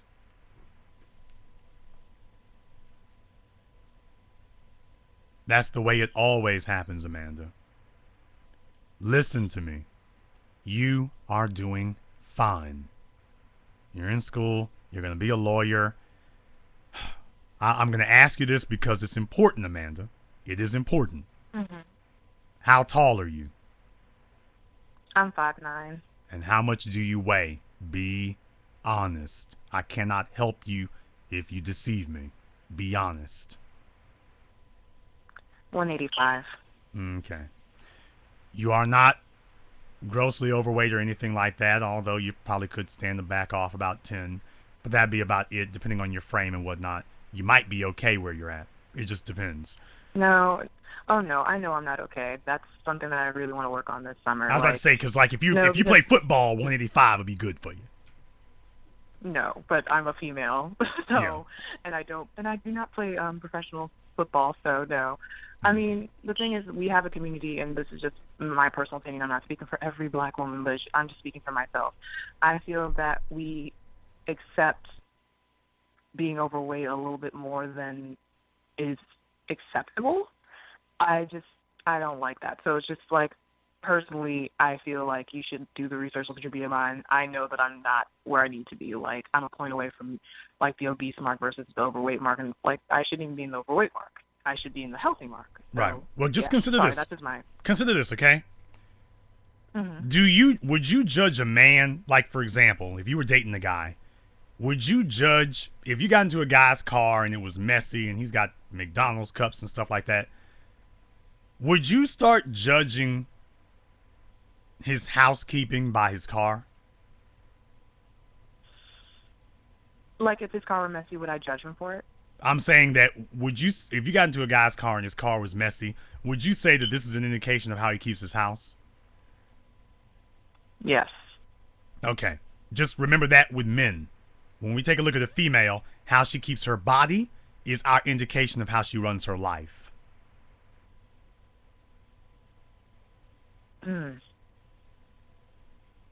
Okay. Just like I said with the previous caller, how he keeps his finances tells a progressive female what kind of leader for her, how he's going to run his house. Now, you're a law student. You're 26 years old. Let me ask you something, Amanda. Have you ever held a job? Oh, yeah. Okay. I don't know what kind of dudes you meeting in law school out there in Maryland, but Maryland's a kind of upper income state as far as from the southern United States. Y'all make more money. How many dudes would you be getting with who at the end of a month have $40 to their name? I don't think I've ever been with a person who's... No.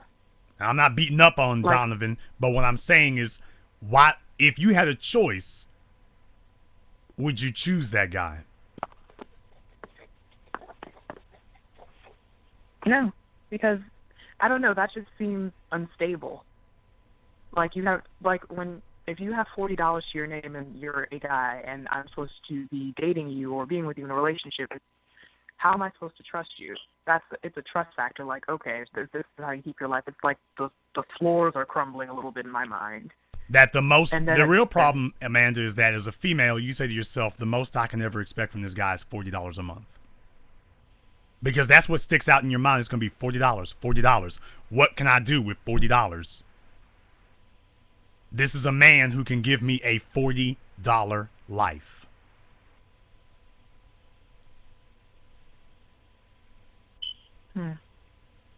That's the problem. And guys don't understand that when they just trying to get some females in the bed. Why come females like Amanda won't holler at me? Because she wants more than the $40 life.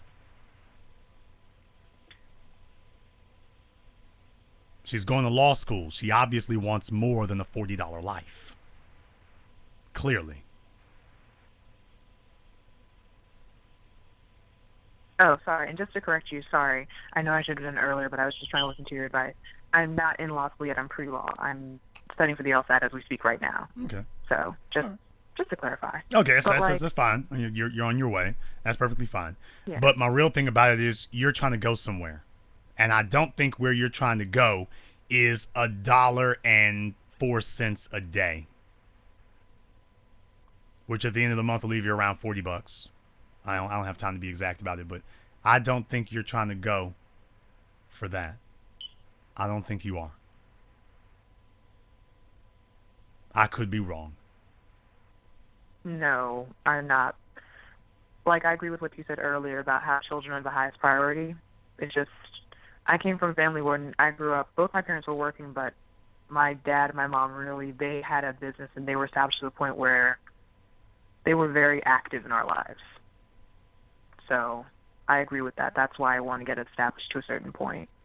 It's just, there's a frustration dating in 26, and I know that's not old or dead or anything, but it's just the people who I deal with are more in terms of just dating and nothing, like, and not a commitment. And when I date a person, it's like, okay, if we're going to be serious, then I need a commitment. And it's like, oh, well, I don't know if I can do all that. It's like, but you're 26. Yeah, but here's and the then I thought problem. maybe if I date older, it would change, but it didn't. No, it's not going to change because what have you built? Right now, Amanda is potential. And what Amanda is meeting are other potentials. Some who are serious, others who are not. But you're all just potentials. When Amanda crosses over from being just potential, the kind of guys who want to come into her sphere are going to be different. The kind of guys who want to come into your company will be different. But right now, you got to be honest with yourself where you're at. You are potential right now. And these guys are judging you based on what you've accomplished. And right now, they're like, well, hell, the heifer is just in school. It's not like she ain't even really in law school yet. So, I mean, she ain't that high up. So, and you're saying you already got visions of where you're going to go. And that's good. You need to have that. But that's where you're trying to go. That's not where you're at. And they're judging you based on that. And they're approaching you based on that. So you have to do some filtering. Okay. You're having to do some filtering. That's all. But so I have a quick question. So is there like women who are at my same age, but like they have jobs where they work as like a receptionist, or they have their bachelor's and they have like an entry level job, or things of that nature? So they're not in the potential phase, so they're in a solidified phase. So because there's me trying to basically complete my vision versus these people who have their solidified, they have their bachelor's, they have their job, it's a different thing for those two different types of women. Okay. First of all, let's get something a little bit straight here, Amanda. I want you to remember this for the rest of your life. Understand this. In addition to what I told you before about what a man's not impressed by, a man is not impressed by those things you just mentioned. Did you realize that everything you just said again? What if she's got her bachelor's? What if she's got her job? And I started off by telling you a man is not impressed by your income and he's not impressed by your degrees. A man is looking for a mate, not an employee. And the things that you mentioned, those impress an employer. They do not impress a man who is romantically interested in you. Black women keep coming to black men with their resumes and can't figure out why they lose to other women. You are saying a bunch of things that make you a good employee, Amanda. They have absolutely nothing to do with your ability to be a good mate. Nothing. Absolutely nothing. What a man wants to know is, how suitable is this woman to help me build? Does she have a good attitude? Can she keep my home? Is she going to help relieve stress, or is she going to bring me more of it? And these females have entitlement issues. I got a degree. I got a job. I am entitled to a top quality male. And it does not work that way any more than a black male saying, I don't do drugs, I ain't been to jail. Yeah, I'm broke as a joke, but I deserve a top quality female. Because I am not the worst case scenario, I deserve the best case scenario. And it does not work that way. So the things you are mentioning are great for an employee. Black women have to get their head straight. Steve Harvey tried it with Think Like a Man. I'm going to try it again. Y'all are approaching us like we're employers looking for an employee, a job applicant. And that is not what this is. That's not what this is.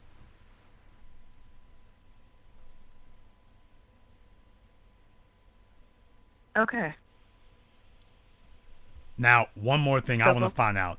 Do you have any siblings? Do I have any siblings? Yes. Yeah, I have an older brother and a younger brother. Okay, so you don't have any other girls. Why did I know that?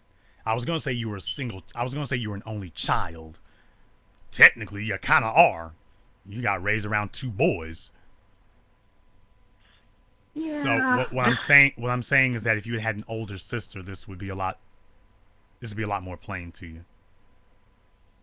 Without that example to see that, that's why you're kind of like, hey, how does this work?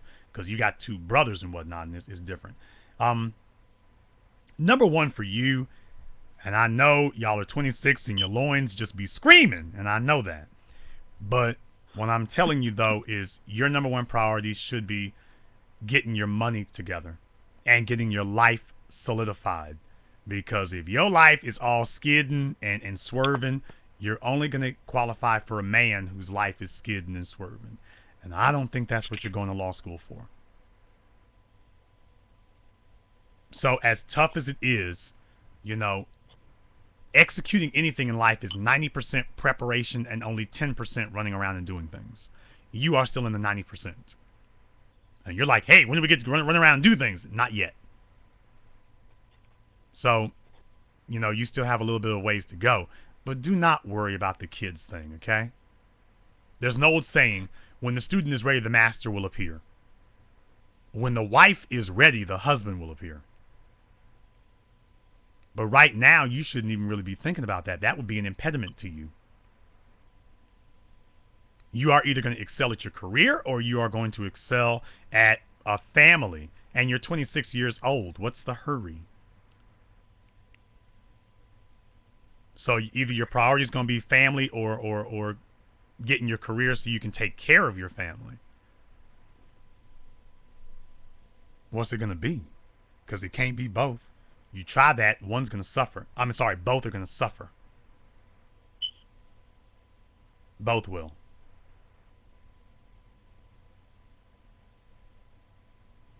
Because you're going to be in law school for what, 4 years? Oh, law school's 3 years. Okay. Because I don't know what your major is, but like I say, if you're going to be in school for another 3 years, you'll be coming out at 29, 30 years old. That would be the time for you to start thinking about it then. Because furthermore, at 26, how many life experiences have you had that actually qualify you to be somebody's wife at 26? You might think you are ready, but that doesn't mean you are. Well, I don't think I'm ready to be a wife now, but I just want to make sure that I'm thinking about it, and I'm a planner.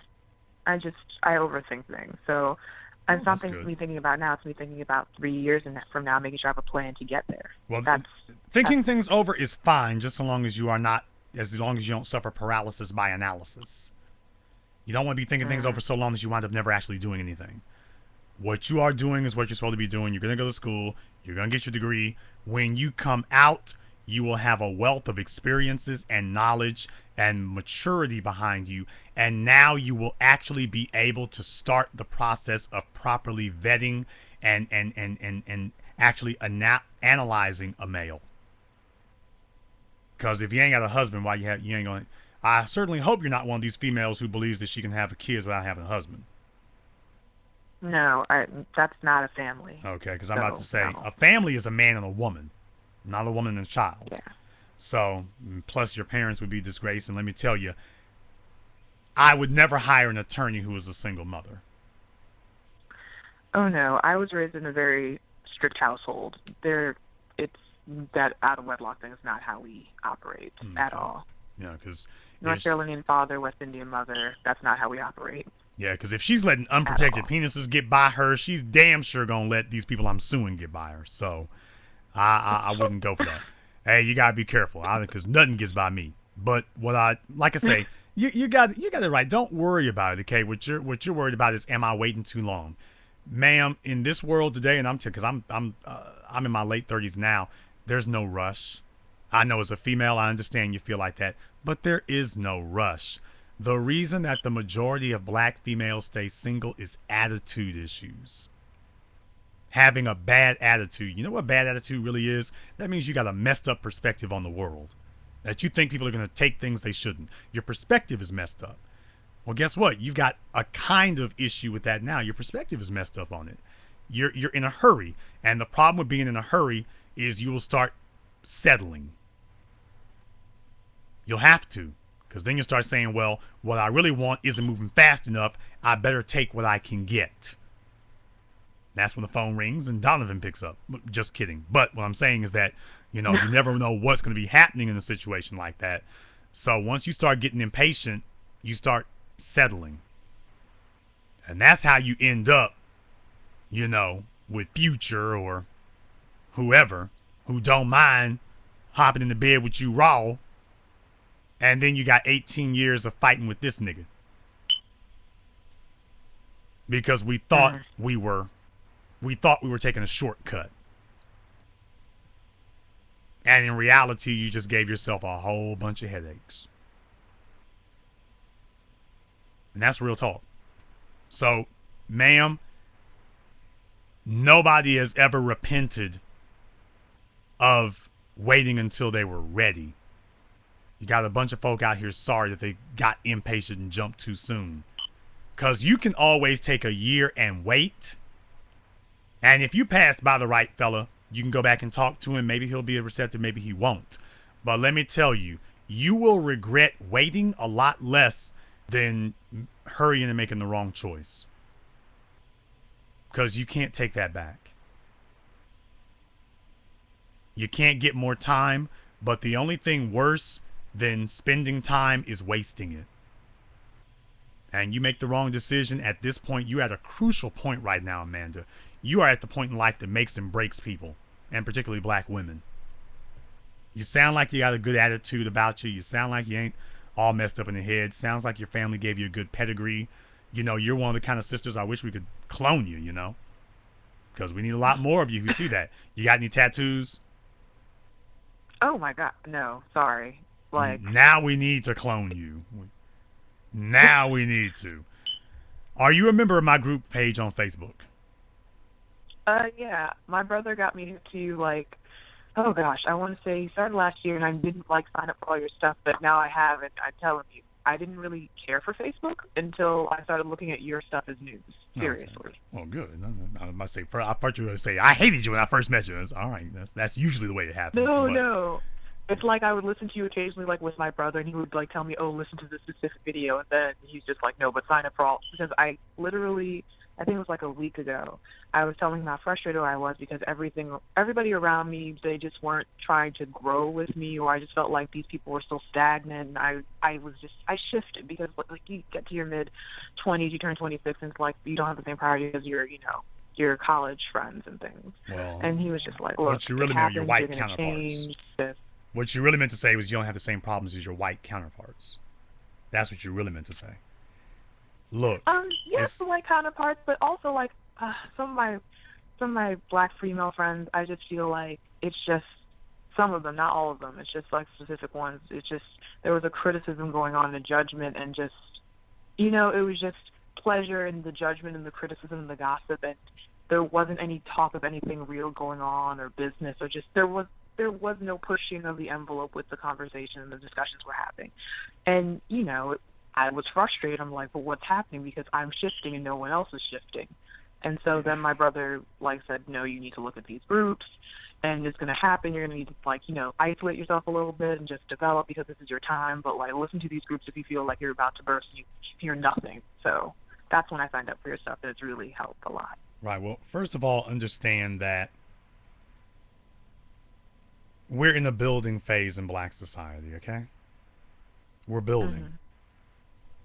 And what that means is that in a building phase, sometimes things are going to be like that. You know, we're not going to have as many people available as we'd like.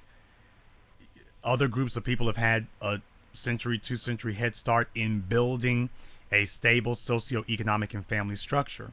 We're trying to get those pieces all in the right places now, today. We're really one of the first generations that are doing that now. If not the first generation that's actually getting serious about getting in the dirt and doing the work necessary to build this thing. So it's called leadership, Amanda, and leadership is a lonely place. You do not have a bunch of people like you. You don't, male or female. I'm not going to sit here and lie to you and tell you that there's some wealth of them. There's not. There isn't. That's the bad news. The worst news is if you get impatient, you'll let that mess you up even worse. Now, what's the good news? The good news is it's worth the wait. That's the good news. The good news is it is worth the wait. Okay? What I want you to do, no matter how badly I might tick you off, I want you to start interacting with the people in my group. I want you to start interacting with us more, okay? Because the worst thing that a person who feels alone can do is stay in their isolation.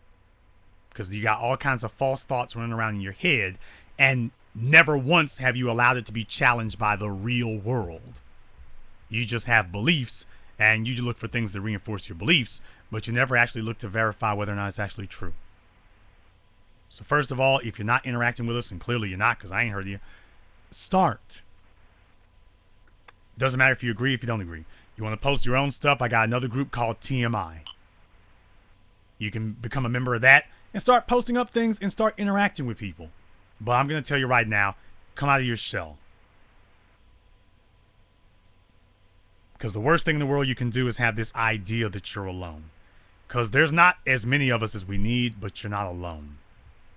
Now, what I want for you to do, because we want to make sure we meet up with you and stuff, can you send me a message on Facebook just so I know who you are? Oh yeah, of course I will. Okay, send me a message just so I know who it is and everything. So when you start cursing me out in 6 or 7 months, I can say that's Amanda there, and that way we'll all know. I'll let you have the last word. All right. Just thank you so much for listening and giving me encouragement for a 26-year-old who has a lot of time and just needs to have patience. And that's the ticket. Thank you very much for giving us a call, and absolutely please do call in again. Let's see if we can grab another caller here. Caller from 703. You're on live with the Black Channel. Hey, how's it going, Liz? This is Michael from North Carolina. I follow out there right now. What's on your mind, brother? Yeah, kind of stuck in the middle of majors right now. I'm in international marketing, but in that computer science or business admin, what would you suggest? Between international marketing and computer science? Right, business admin, business admin and computer science. 90 seconds. There goes that woman. Okay, international marketing, my first question would be, how many other people do you know in international marketing? Or who market internationally? I know one person in marketing, but I don't think international stuff. Okay, so we don't know anybody who actually works in the field in which you're looking at. What about computer science? Computer science is 6. Not really. I just feel like I got a knack for it. I've been working with computers since I was a kid. Okay. The good thing about computer science is you can build a following, you can build connections with that. With international marketing, that's like business administration or something like that. That how much you'll be able to use that will really depend on who you know. I see. I don't know who you know, so that's why a business admin degree is really worthless if you don't know anybody. I see. Because it's not going to open doors What they never tell you is that a degree as business admin is not going to open doors for you that were not already open. That's what they don't tell you. They don't tell you that part. If they did, people would make different decisions, but they don't tell you that. With computer science, you can open doors on your own. With business admin, it's going to be dependent on who can open doors for you. Yeah, I'd rather open doors by myself. So. These colleges give out all kinds of fancy sounding degrees, and then you leave out of there with something you can't blow your nose with. I hear that. What I mean, we got a bunch of black folk with degrees in psychology and sociology. Can't do a damn thing. Yeah, my original bachelor was in aeronautical science. I haven't been able to do nothing with that in a while. Thank you. All this really does is make y'all into perpetual students. At no point do you ever get to making a living, and you're racking up debt all along the way. So my advice to you would be, I would go for IT and just straight computer science. Drop the business admin altogether. Waste of time. Okay. And how old are you? 28. Okay. If you want to look into computer science, I'd be looking at something like Java or Perl. If you don't like IT, I'd be looking at one of those. You will never be hungry again after you learn that. I'm writing that down right now. Perfect. Those are the two heavies. And if you want to know what Perl is, take a look at Facebook. Take a look at Huffington Post. Take a look at Twitter. Those are sites that are built on Perl, and there's nobody starving who learns Perl. Nobody. Wow. Same thing with Java. Right. If you learn Java properly, nobody's starving at that. Nobody. So like I say, it's one of those things, if you want to be able to control your future, get something that's already so viciously in demand that people will let you set the price for it. So if I had something to point you in the direction of, that's where I would point you. Awesome. Now, black folk hate math because we're like, oh, we hate counting. Math is where the money is. Math is where the money is. I can understand that. Because nobody likes counting, and the person who can bother to count is the guy who gets to charge everybody else for him counting since they couldn't. All right. I'll let you have the last word. Well, I mean, I got one more question. Am I allowed to do two? Sure. All right. I'm looking at bringing back the classic arcade. I've been investing in a couple machines. I don't know if that's a good little side business or something like that to do, or would you disagree? I have not seen enough of a renaissance of arcade machines to be able to back them. Maybe if I saw more movement, it would be different. I don't see enough. Okay. I can't remember the last time I even drove by a place that had an arcade. So I can see people putting a lot of money into it. I don't see where it's succeeding. All the money and all the momentum. Brother, after Bill Gates dropped the Xbox, it basically sucked. PlayStation was bad enough. PlayStation hurt bad enough with arcade quality games. When Xbox hit, it sucked all the oxygen out of the room. Yeah. PlayStation hurt arcades. Xbox imploded them. So it's a hard sell. I see. It's not something I would do. I don't know. All right. Well, thank you very much. Thank you for giving us a call here tonight. Let's go ahead. Yes, TBA does arcades. Caller from, I better make this the last one because we're coming up on the end of the time. Blog Talk will be available. Caller from 317, you're on live with the Black Channel. Calling to listen in, actually, so I do apologize. I thought they had we're the still working on number one there. All right, brothers and sisters. Well, I'm glad we had a good, productive conversation here tonight. I hope you got something out of it. Brothers and sisters, you get what you pay for. You get what you pay for. You get what you pay for. In politics, as we discussed tonight, in women, in business, in school, you get what you pay for. I want my people to succeed. I want my people to excel. I want my people to thrive. Guess what? If you want to thrive, you're going to have to pay for it.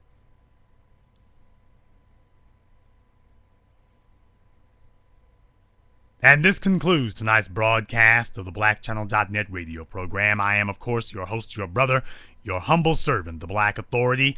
And until next time, brothers and sisters from around the world, remember, black is the future, and the future is uncompromising.